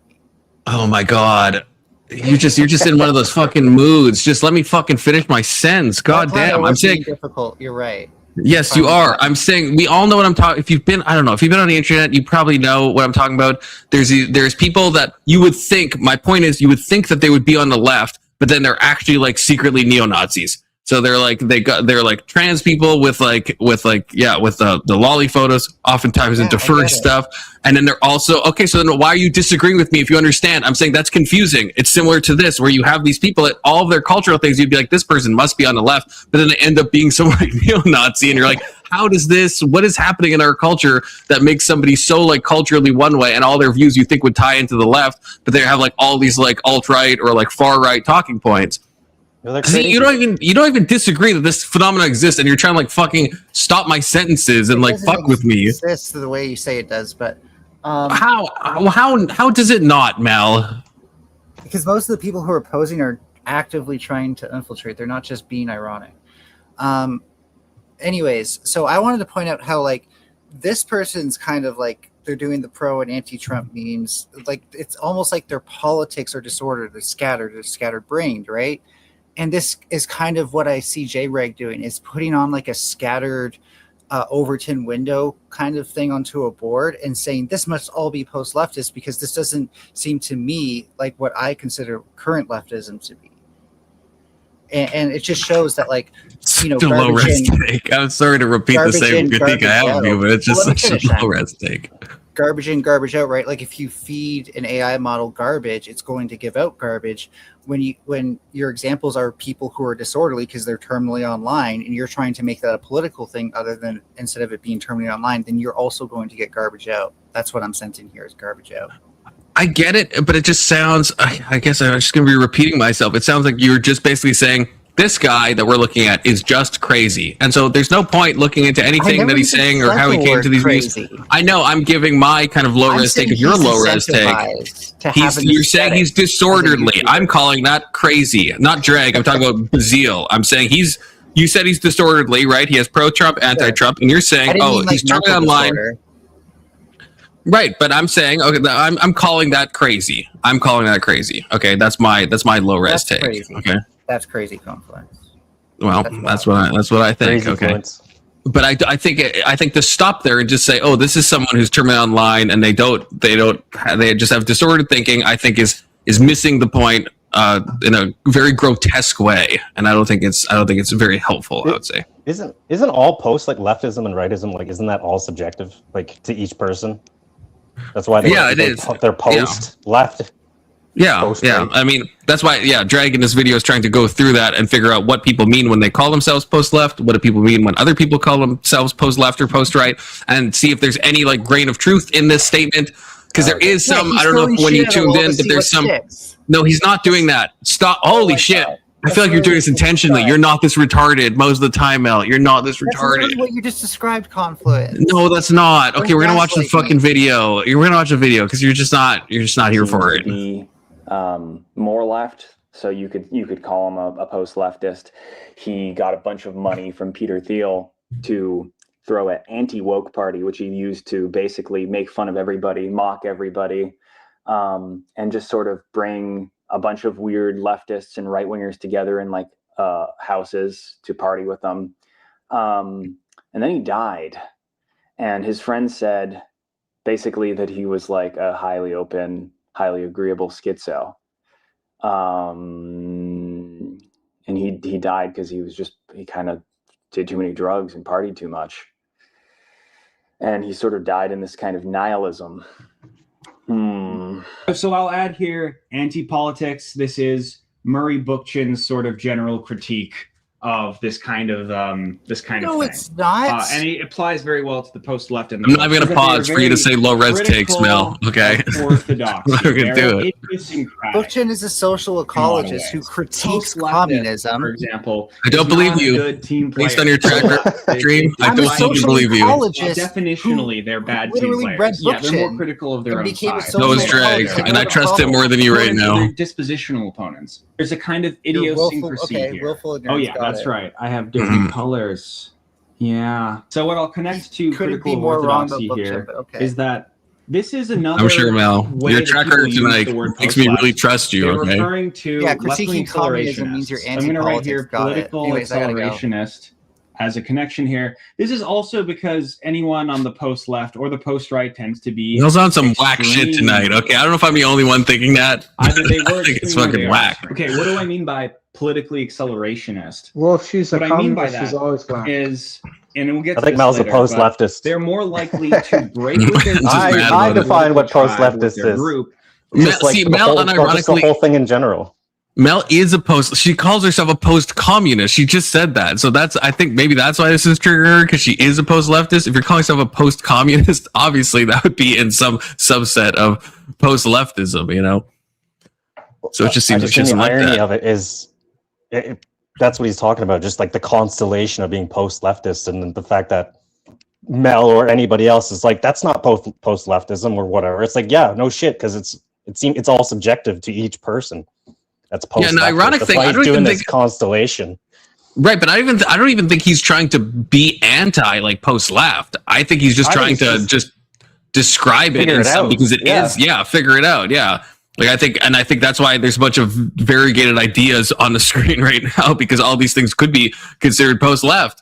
And he said before, he said, and I don't know if Mel heard this or what, but he said like, there's not a single definition, but it doesn't mean, just because there's not a single definition, it doesn't mean this is a completely arbitrary category. It still has some boundaries. That's why he's using the term constellation, right? Because they are connected in some weird way. That's why I have a bunch of lines on the screen. They all link into each other in some strange way. It makes sense to talk about them together, but they do form this weird cloud with like no set boundary that feels very arbitrary. But at the same time, it is still, if you look at any one of these, you can see how in some way it connects to every other point, you know? Like you're not, to my previous example, you're not going to have just like neoconservatism in this constellation. Like there is some boundaries. The boundaries are fuzzy, but they still exist. And so he's trying to, I think, give a descriptive analysis of how those boundaries are drawn and like how these people end up here and like how it all ties together. And I understand it feels like the Always Sunny in Philadelphia meme, you know, with the fucking Charlie and the you know, Pepe Sylvia thing. But I mean, that's kind of the point. That's what happens with, I think, these like new fringe, like neo ideologies, right? They end up being like a weird mix in of different It's just a smorgasbord of whatever. Yeah. But it's not just like arbitrary whatever, which is the confusing thing, which is why I think this is like a worthwhile video. Yeah, it's like, yes, it's connected whatever with some boundaries that are fuzzy. So it's like there's something there, but it's like it's still some type of cloud that's distinct from other clouds, but it's still a thing, which is a weird thing. And the same with the believe in things like, imagine, for example, on the post-left, voting for Donald Trump instead of Kamala Harris. This is political accelerationism. If you want someone further left than Kamala Harris to win, instead of voting for Kamala Harris and making a sort of incremental improvement. See, and we saw this actually. We see this even with Anson. Actually, we see this with Anson. Anson's probably the most like right-wing person ever, if you think about it. Well, Anson said he was gonna, after the Trump stuff happened that he didn't like with the Iran war. He said, I don't know if he was serious, that he was going to donate to Democrats. I forgot about that. I was here that night. Yeah, so it's like, so I don't know if that was like serious, but like you do see it, or you see it with Fuentes when he didn't think Trump was going far enough. He was like that. He was telling his audience not to vote for Trump, and his view was a right-wing accelerationism, right? That he thought this is the best thing, to make things accelerate as fast as possible into the ground, and out of the ashes will form this phoenix of this like right-wing halcyon days where, you know, of what he wants. Some delusion. Right, so it's like this is the thing that you see on both sides, like a real thing. And I don't know, maybe there's like some merit, I don't know, but it's a thing that you see on both sides of the aisle, which is strange. I think, in my opinion, I think every type of accelerationism that is a bad thing. I don't think it's ever a good thing, because I think you're playing like a dangerous game of chicken with reality, thinking that like if we like with Fuentes, it's like that it's one direction that could go. Maybe everyone will realize how bad the left is, and they're all going to vote for some like hyper right-wing party, or maybe not, and all of society will just collapse. And the accelerationists are just like, hey, that's a gamble I'm willing to make. And I'm like, I don't think that's a gamble I'm willing to make. That seems a little, the stakes are a little too high for me to play that game. How many times in history have things gotten better because the people made it worse, specifically because they wanted it to get better, so they fucking made it worse. Right. And you even see this with like a lot of even the normal kind of lefties, where they were talking about like Holocaust Harris, right? Because of like she wasn't coming out strong enough against like Israel. And it's like, and so like people like Hassan and his ilk were like, well, you know, not supporting Kamala. And it's like, but then Trump's going to win. So I was like, I'm fine with this because I wanted Trump to win. But like, from the left perspective, it's like, that's a weird game, because Trump is like more pro-Israel than Kamala is. So it's like, wouldn't you pick the lesser of two evils in his option? But instead they choose this hyper accelerationist lens to be like, no, we should just not vote and we should just let Trump win. It's like, but more people that you don't want to die are going to die from that, and more money's going to go to Israel, and like even more hilarious.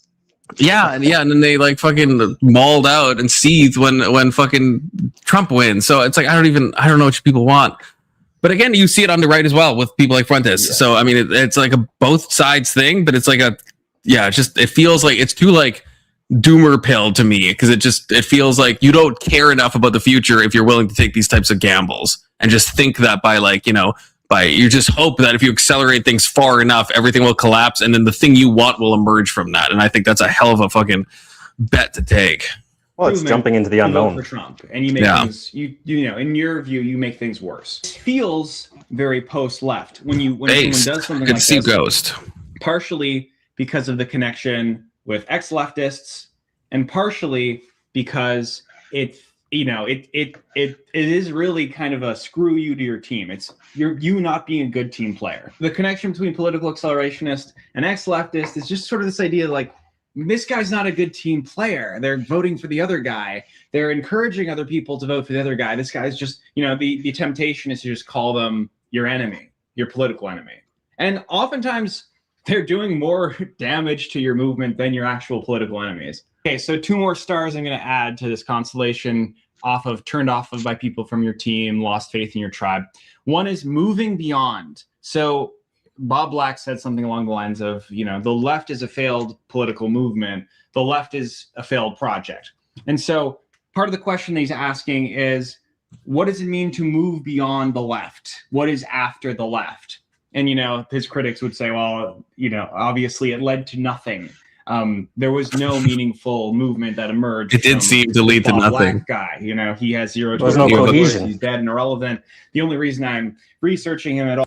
I mean, you do it's a typical anarchy thing, right? You have fringe people online that call themselves, anarchists or ANCAP or ANCOM, shout out ANCOM side. But it's like, has the movement ever gained momentum? Does it have any functional value? Will it ever exist in reality in any meaningful way? Probably not. So probably nothing emerged. I think I agree with that. Except people on Reddit and stuff, they exist. All and because I had to make hold their opinions strongly. Figure out where post-leftism came from. So that's part of the question that's being asked in post-leftist circles. It's kind of like, what does it mean to move beyond the left? All right. And then the other thing I'm going to add here is just sort of like burnout, purity tests, being turned off by your own side in that way. So in this way, post does actually mean after. So post can refer to postmodernism, but it can also refer to just like after. What? Yeah, I know he's going to go into this, but I guess Big Soda specifically, I'm curious what you think about this. Like, where are you there, Big Soda? Yeah, I'm listening. All right. Okay. So because I wonder if I would be in some ways post-right, which sounds kind of cool to say now that I think about it in a vibes-based way. Because like you have like the MAGA movement, and obviously it's like intrinsically tied to Trump, even though some people try to distance it and stuff, but I think it just is. But then you have Trump kind of doing progressively crazier things and his administration doing crazier things. And then it's like, so that it's like people like you and me are like, okay, well, this is Trump being kind of crazy, and it's like there's some level of distancing where it's like, well, we don't like a lot of these things, and the stuff we don't like is like stacking up and up and up. But at least the Republican Party is like captured by Trump, or at least not to me, MAGA is post-right. Okay, but then what does it mean if you? Well, okay, but now we're almost doing the post-left thing in a way, right? Where it's like, are we claiming that we're going back to the halcyon days of what's truly right wing, which is in some ways is true, but in a historical movement of time, it's like the GOP was captured, right, in this way by MAGA, and now even if that's considered post-right or something, now there's some degree of like moving beyond that into like some new territory. To me, post-rightism is way beyond post-leftism.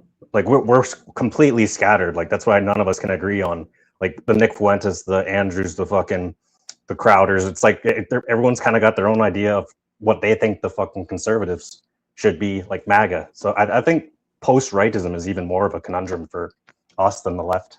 post-leftism. See, that's interesting. I would actually think it's the opposite. I think that at least there is some like unification. I would think, like, if you at least, like, maybe not now, like maybe we are moving into some like weird territory, but at least at like the last election, you did have like you did have like the Groypers being like, okay, don't vote for Trump, right? Which was that type of like weird, post-right accelerationism and stuff. But most people, right, like from Ben Shapiro to Crowder to like, I don't know, Gavin McGinnis to like all these like different people, we're still Tucker, like, well, right, we should still vote for Trump. Even if we disagree on all these other issues, there's still this like core stuff we agree. Whereas when I look at the post-left, it's like all over the fucking place. Like I don't even know if there's so much stuff that they will just fundamentally disagree on in ways that the right wing will didisagree, but still have some semblance of a unified front. At least maybe we're moving to the post-Trump era. Not anymore. Yeah, we'll have to see like during the next election if the right still comes together or if they're so divided that. But I guess that would be my thing. I think maybe we're moving into that era, but at least historically, the right is still like unified in that way, which I think is one of our benefits. Because even though it's like, we disagree on all this stuff, there's still like this core foundation, I guess. Oh, Big Soda's back. I thought he was dodging my question, you know? I wasn't paying attention to my phone, and right when you asked that question, my phone dies, and all I hear. I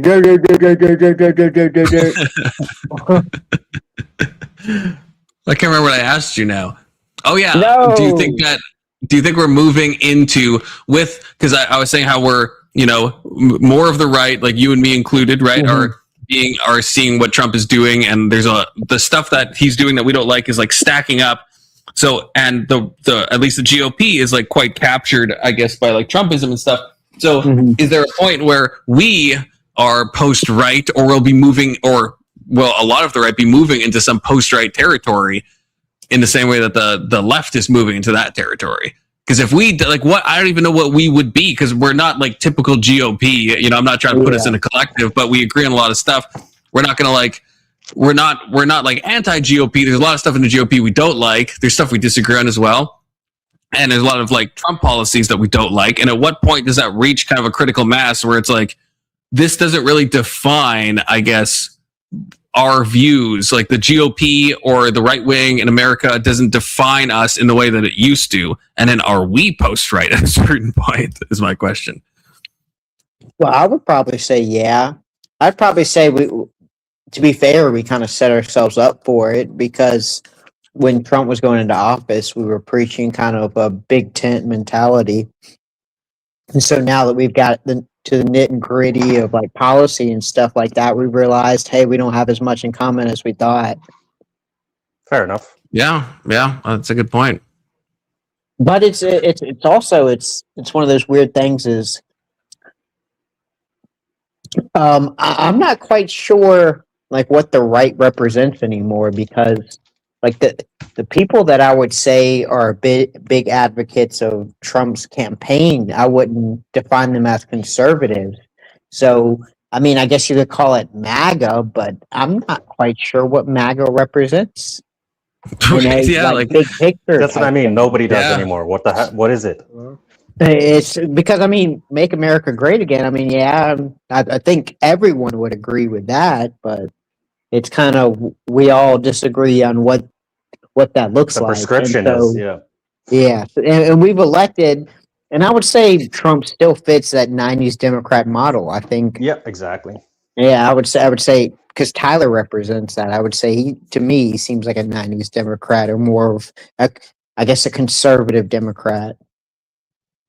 So was John Zerka right when he said that "Make America Great Again" was a palingenetic ultra-nationalist slogan?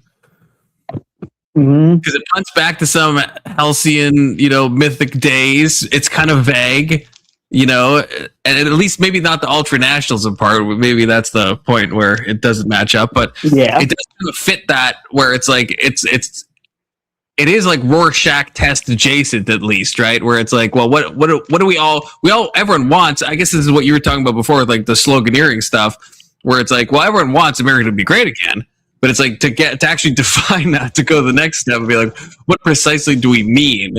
Yeah. Well, What would kind of what does like great look like? What are we trying to go back to? Right, and that's never kind of specified. the end goal's the same. It's like I would say mine and Trump's end goal I think are the same. It's just the I guess to use something you would enjoy, the chess moves are stuff that I don't align with. So it's like Yeah. as he's making the moves, we both have the same goal as to check check the king, but it's the individual pieces move I don't know if I align with. He picks the I wrong mean, I don't vessel, think Trump's kind of thing. pro-war. I think he just has an idea of peace that I think I disagree with. But at what point do the methods become so divergent that like we're almost like we're not talking the same language anymore? Like if your idea of peace is one that involves, and I don't think Trump is like this, but like let's say once he got done with Iran, he went on to another country, and his goal is peace. But if it just is like a bunch of forever wars, then at what point is like what he means by peace? Like even if maybe in the utopic end stage, the goal should be the same. But is there a point where the means to get there are just so divergent that it's like what he means by peace and what we mean by peace is just not the same thing?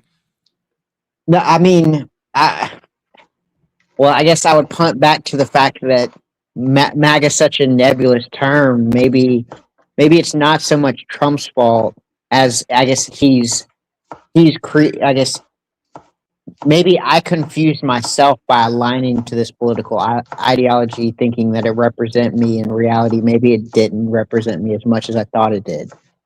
So it may not even be Trump. It may not be Trump's. Like his method was always the method. It's just I attached myself to something that I didn't understand the method. Right. I think that's the thing about but I don't think that's a skill issue on you and me's part. Maybe it's Cove, but like we were told, and I'm like obviously less like you're obviously more anti-Iran war than I am, even though I don't like what's happening, but you're obviously like more on the anti side. But it's like he did tell us no new wars. I mean, that feels pretty. I don't think that to me that's not a fault of the constituents. I don't think there's some misinterpretation going on there. Like I feel like that's what he said. That's not what he did. And same with like the Epstein files and stuff like this. Like there's a lot of stuff where it's like these were like stated plainly. Yeah. So it's like maybe you could be like we're fools for believing that, but it's like. I don't think there was some like communication lines were getting crossed, and like when he said no new wars, what he really meant was in our ultimate stage we'll have crushed every other nation, so then it doesn't have to be any new wars. Like I don't think that's like a valid interpretation of what he said. I think they're just like misdelivered miscarriages of campaign promises. Well, but to be fair, that would be appeal to Reaganism. So technically, in his idea, he would be more conservative to that ideology than I would be. Because when I appeal to conservatism, I'm usually thinking classic liberalism or, I guess, more founding father principles. And so he would be appealing to a different type of conservatism altogether because what he's conserving is something that I would say is more progressive to my ideology. And that's where you get cut in the definitions of progressive and conservative. Exactly. I think his conservatism is going back to the old peace through strength, like. Yep. And that's unfortunately that's against what he campaigned against. Kind of. And so I guess in some aspect it is, but it's kind of if I don't necessarily because I don't want to say I felt betrayed because I don't think Trump's done anything outside of his character. I think he does have an idea of peace, but it's just not when I think of peace, it's not what I think. But when Trump thinks of peace, he's being true to what I guess he laid out. Because Trump was quick to be, I guess, to end conflict. We bombed him like a dog. I forget what that Soleimani. He died like a dog. Yeah, he died like a dog. It's kind of like Trump does have this idea of, hey, if I can create peace through conflict, there's some amount of conflict that justifies the peace. And it's like, if he's demonstrated this, and yet I pictured it to be something different, it is kind of a skill issue on my part. Because I pictured something different because he was using terminology that I use differently. Yeah, I mean, maybe, but like, I also think of like the anti-immigration stuff where it's like, obviously this was a very big thing that was campaigned on and stuff, but then in the actual, and maybe it is like the chess moves like you described, in the actual like boots on the ground, how it's been done, there's a lot of stuff where I'm like, I don't know if I was quite expecting that, and maybe I'm an idiot for not expecting that. But like with like the Preddy shooting, for example, and you see like Kristi Noem fucking just lying through her fucking teeth, and just no one being accountable, and just then all the right in lockstep being like, no, this is actually, we feel like we have to justify this. It's like the goal of like getting rid of illegal immigrants is one thing, but then like the means to get there is like not exactly what I imagined. But then I think back to the Tom Homan quotes and stuff, and I like Tom Homan, so he just seems hard on immigration. But then I'm like, I don't know, maybe there was some like vibe that should have been picked up on, that maybe it's like deport them at any cost. And even if like a bunch of untoward stuff happens, hey, that's worth it at the end of the day. It's like, that's not really what I thought was, I thought things would be done maybe in a more like proper, humane kind of fashion, you know? I think Trump maybe just putting competent people in charge, or at least in that position. Well, like, yeah, Tom well, that's the Holland thing. in that position was the best thing he could have done. He didn't. I would say because I mean, Tom Homan's competent, but I would say, well, Kristi Noem doesn't look competent. I would say even people like I forget her name. What's the chick that just stepped down from DNI? Tulsi. Tulsi, I thought that was a really good pick, but it's like if you're looking at Trump's agenda and you're looking at her agenda, she's not competent to fulfill Trump's agenda because Trump wants something done and he doesn't want the backlash behind it. And so it's like with Pam Bondi, Tulsi, and these other people, maybe the people that I thought were competent to his agenda aren't really competent because they don't share his, I guess, chess moves. They don't agree with his direction. Yeah. In which he... His picks all seem to be like a mix of like populism, of like people that he thinks would be like, you know, seen as good, like RFK, I think is an example of that, where it's like, it just seems like, hey, this is someone that a lot of people on the right will like, maybe not the best person, but you know, good job. But look at the pesticides. We just continue, or we just did. I don't know if it was a Congress bill or if it was an executive order to where we would continue using, I guess, a selected list of pesticides to continue down that path. And it's like, to me, RFK, this was kind of his big stick. This is, you know, I guess when he was an environmental lawyer, this is kind of what he was arguing against. So is he really competent, or is this just something Trump saying, get it passed, shut the fuck up and fall in line? Yeah, that's the thing. I don't know. There's been stuff. I mean, yeah, I don't know. I feel like there's been missteps with RFK. Yeah, there has. The autism like camps was kind of wild. Do you remember that? Right. Yeah. That's what I was going to bring up. Yeah. There's just like ways of saying things that like certain, and it's just like, this is like the messaging is just like not right. Yeah. But to be fair, it was hot. To be fair, I met Kirk and I understand the autism camps. Yeah. When you meet a real true-blooded autist like Kirk, then you're kind of like, okay, I understand why people get kicked out of synagogues. I get it, you know. But I think, yeah, his two criteria is the populism thing and then the loyalty. And I think in some ways it's like, sure, that works to an extent, but then you're not necessarily going to be filling the positions with competency, because in his first term, it seemed like he was he wasn't focused on the loyalty thing, and he felt like that bit him in the ass, like with Mike Pence and stuff. And so it seems like this one, his main thing was like, I want people who are going to like, you know, be loyal to me. And then I don't know if that's like, I don't know if that's like super effective at the end of the day, you know. Well, it's more effective than it was back then. It's more effective for like people sneaking behind his back. Right, it's more effective for getting things done. But then the problem is, you see Kristi Noem, like I said, act like a fucking PR agent. And it's like, that's not her role. Like that, when you fill it with like so many loyalists where that's their main thing, or you have fucking Pam Bondi, you know, carrying all this fucking water for the Epstein shit. No shit. Yeah, it's on my desk, just complete fucking lies. But she thinks she's a movie star, right? Same with Noem. Right. It's like you have an administration that's like not being honest. that's not, because the loyalism obviously you want loyalism as a president and the people you're appointing, but there's maybe a degree, if that's the only thing you're like selecting for, where it's like you're just getting people that just end up being glorified PR agents at any fucking given moment, and it just becomes there's an amount you can tolerate, but there's an amount where it's just like, okay, like these people are just openly lying at this point. Well, look at Dan Bongino. I'm not even sure why Dan Bongino stepped down, or I guess was let because go. of Bondi. But he see, the said wild right from thing is even after he was let go from the campaign and he starts up his show again, it's like he just chose, hey, I'm just going to go home and I'm still going to cheer on the same agency, even though I was the odd man out, even though it wasn't my fault. Yeah. Yeah, It's he doesn't want to weird. stir Like, dissent. it's so It's weird.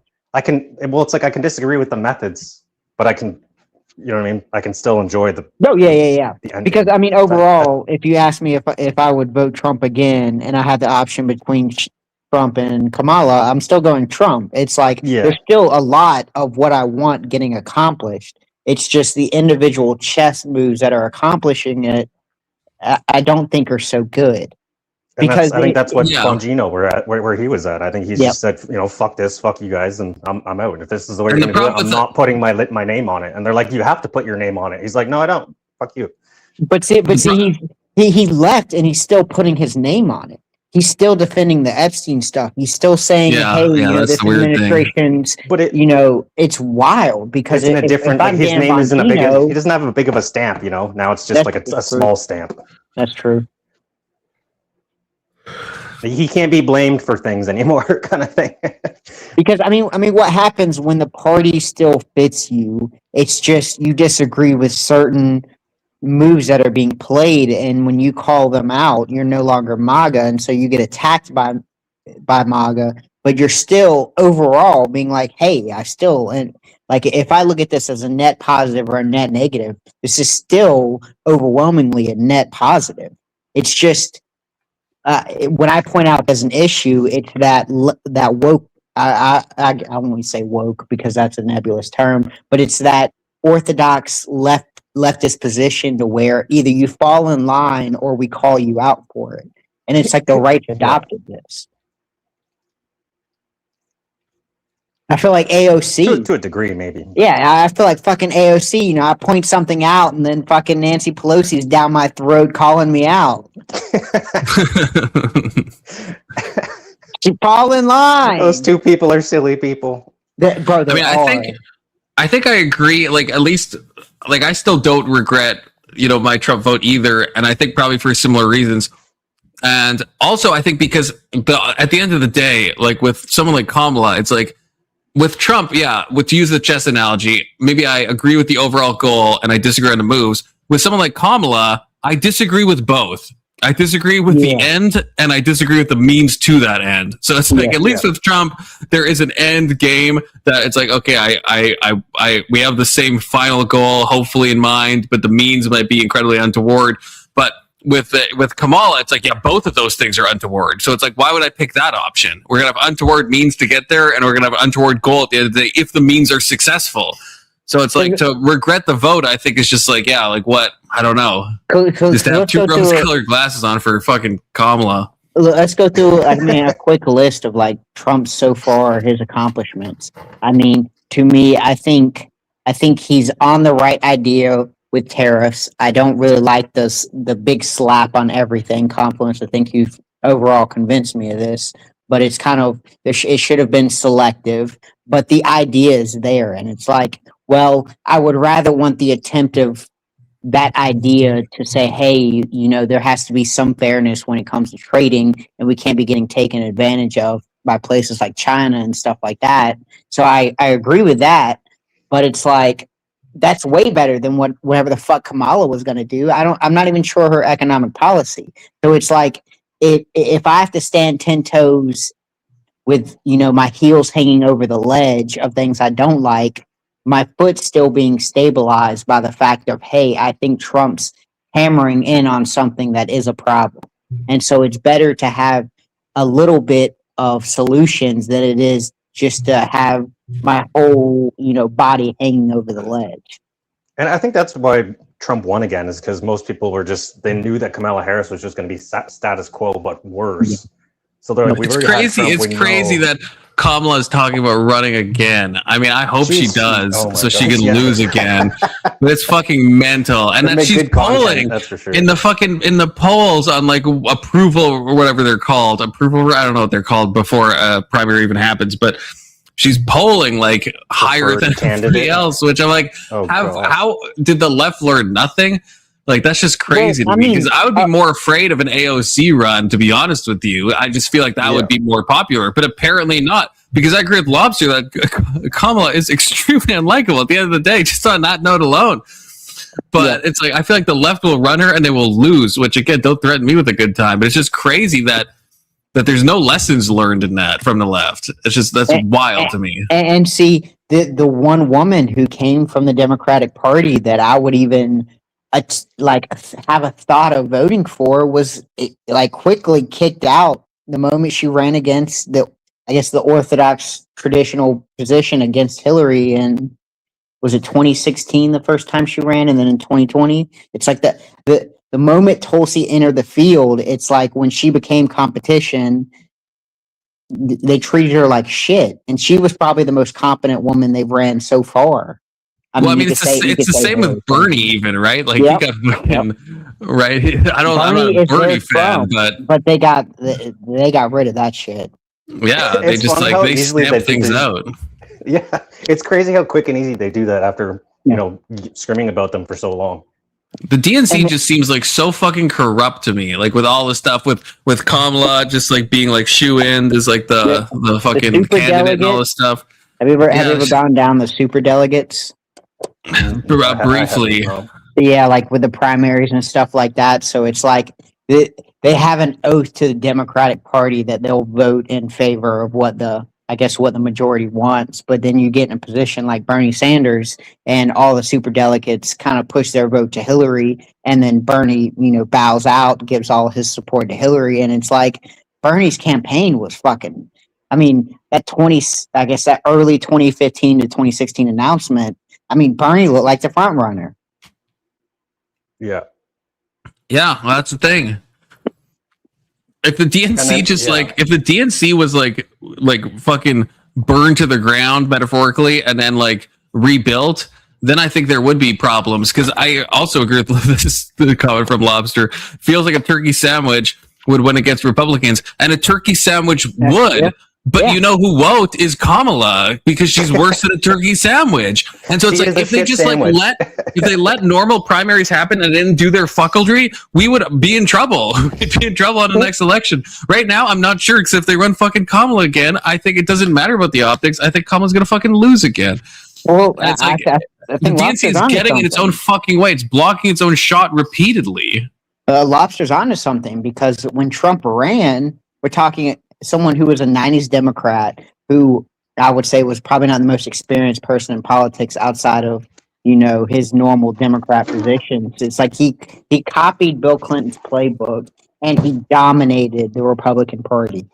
Yeah. He dominated it, took it over, and now we've got a 90s Democrat leading the Republican Party.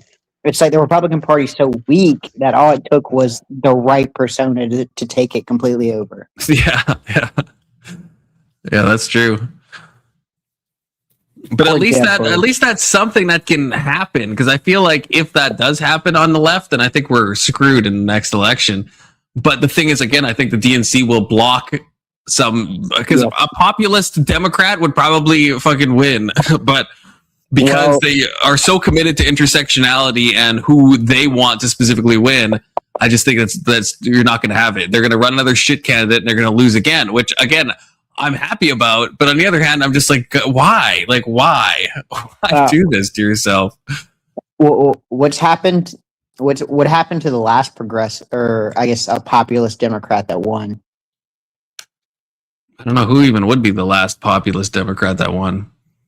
You could probably say Obama. JFK? JFK would be my answer. Some people probably could put Obama, but I think if you look at Obama's term, you can tell he's not a populist Democrat. He seemed more like he was more establishment Democrat than populist. but he ran a populist campaign. But it's Yes, we can. yeah, every populist that won shockingly has so many assassination attempts. JFK was I think when he was doing that little road tour, like he was almost assassinated once in Chicago, and then when he went to Texas, he was actually assassinated. And it's like, look at Trump. I mean, same thing with Trump.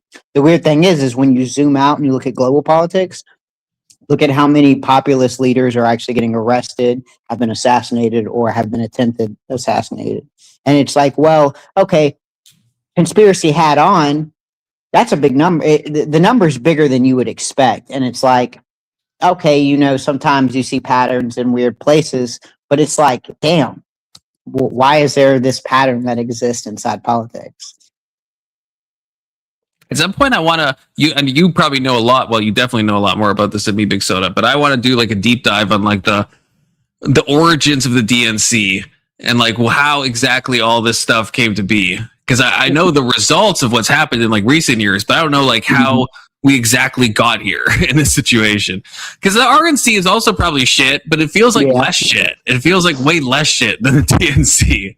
And so I don't know what is behind that. Satan from heaven, and he created the DNC. Yeah, like for real. It seems like it's a degree of it's such a bad organization in general, but it's also like so maladaptive to its own goals that it feels like a degree of like self-harm is happening that I'm just like, what is like, even after there was that DNC thing, I think we played it on panel where it's like Big Son, I don't know if you remember this. It was after like Kamala lost and it was making all the rounds in like Republican media. There's an official DNC thing, and they're talking about how they have to like elect like an equal balance of genders, but then they had like a non-binary person. So like going for so long trying to like figure out, and no one can understand what the fuck is happening. It's like, you guys just lost for all this stupid shit, and you keep doing this stupid shit. Like what? Who's in charge of you? Why do you want to lose? I don't understand. I just don't get it. Do you want effective shit or do you want non-effective shit? The GOP is non-effective shit.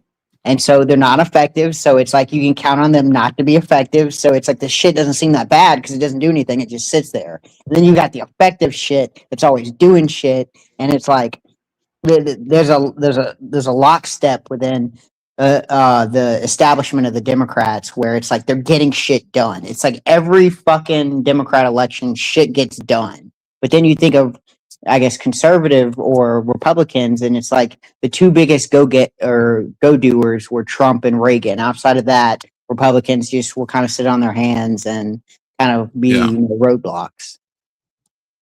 It's wild that Roe v. Wade was like overturned during a Democrat fucking term. It's crazy. Like the Republicans can do the best when they're not in power. What the fuck? Because it's if you think about 12. Well, probably a little longer than 12 years ago now. It's probably 15 years ago. Like, gay marriage was a hot button issue. And it's like now we've done moved on. It's like that's fucking old news. And it's like 15 years, that's like a generation. It's like usually, I guess, politics does shift, but it usually takes longer than 15 years to shift. It's like that big of a shift is crazy, especially with the I was talking earlier about like accelerationism as a bad thing of like what people are trying to do, but there's also just accelerationism in like the descriptive sense of what's happening. And like, policies are shifting faster than ever. And it seems to be increasing where it's like, the issues, like you said, that were hotly contested not that long ago, like Obama, like it's crazy to think, I know what we all talk about, but Obama being like marriage should be with a man and a woman, like that was like shockingly recent, right?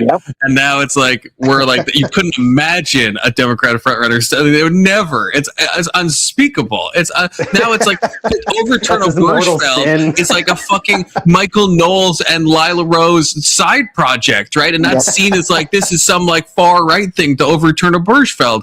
And it's like, Obama wouldn't have wanted Bushfeld back in freaking 07 or whatever. Like, look at abortion. Abortion's lasted almost 50 years now. It's like the issue of abortion as a cultural issue has lasted a long time. But it's like gay marriage, that was like a sweep under the rug. It's but like with abortion, the issue's still going on, but you would never hear someone saying the Bill Clinton line of safe, legal, and rare. You never hear that anymore, right? So No. like at least the talking points on it, at least from the left, have radically shifted. The right has at least remained, pretty steadfast in their like what they want. If it Which is wasn't good, for because it's a- Christians, that probably would not have happened. Yeah, Because probably. Yeah, because Republicans it's would such see the a writing on the wall and they'd be like, "This is a losing issue." they would just shift. We'll just hold the old Democrat line of safe, legal, and rare. Yeah, it just ends up that killing unborn babies is quite an issue that a lot of people care about. So That's my it's deal hard to- breaker. I'm just gonna be honest. That's my deal Yeah. breaker. It makes sense. Yeah, hard to sweep that one under the rug. If you're gonna die on a Hey. hill, I mean, That's a good Confluence hill to does fucking have a- die on. Yeah, it is a good hill. Confluence has to go to bed, unfortunately, a little earlier than normal, but he is dog tired. He has to wake up early tomorrow. But tomorrow is Confluence Conspiracies of Con Theories. Okay, I think that's the correct I think you name of the nailed it show. that time. I think I got it. I hope We're you talking worked on about- some notes. Yeah, well, I know enough. Well, no, I shouldn't assume that. I need to know more about spirit cooking. I'm gonna be honest. what the fuck? I dug into it, and I'm not really finding that much. I could probably like expand it and do some different areas, but like overall, just looking at, I guess, the person that wrote the first official book or came up with the terminology spirit cooking, she's fucking weird. But it's like outside of that, in a sketchy email to Podesta, there's not a lot there. I'm sure we'll go into like the jerky stuff with the Epstein, and if this ties into some of this, I'm sure there's going to be ways to go in this. Because I don't think I mean spirit cooking is already a very very strange fringe thing, but I think the elites doing this type of stuff will give us more than ample stuff. Yeah, see, look, Sports Brand is here. Tell me I'm wild for that one, Sports Brand. Okay, But I this will be will tomorrow. say, there's some weird communism and the Orthodox Church that'll come up a good bit in my little presentation. So Oh it's like, shit! Okay, I would have expected that. that'll throw the ballpark in a kind of weird satanic type vibe. Okay, I was gonna So say don't just a threaten me with a little good time, but I don't want the just a little Satan. But spoiler. I'm excited about the event. Okay, not pro Satanism, to be clear. I'm not Testicker Johnson. But okay, All God right, bless well, you guys. thanks for having me up. Guys, tomorrow. have a good Yeah, night, thank you, Confluence, Voltaire. and Talk to you both later. Oh Thank yeah, you, of Kirk. course. Thank you, Big Soda, and thank you, Chatters, and thank you, Speakeasy, for the $20. Although you did say Speakeasy, you'd show up in an hour or so, and you never did, but that's fine. Next still time, love you. Speakeasy. Next time, we still love you. 07s, guys. Peace out. Peace.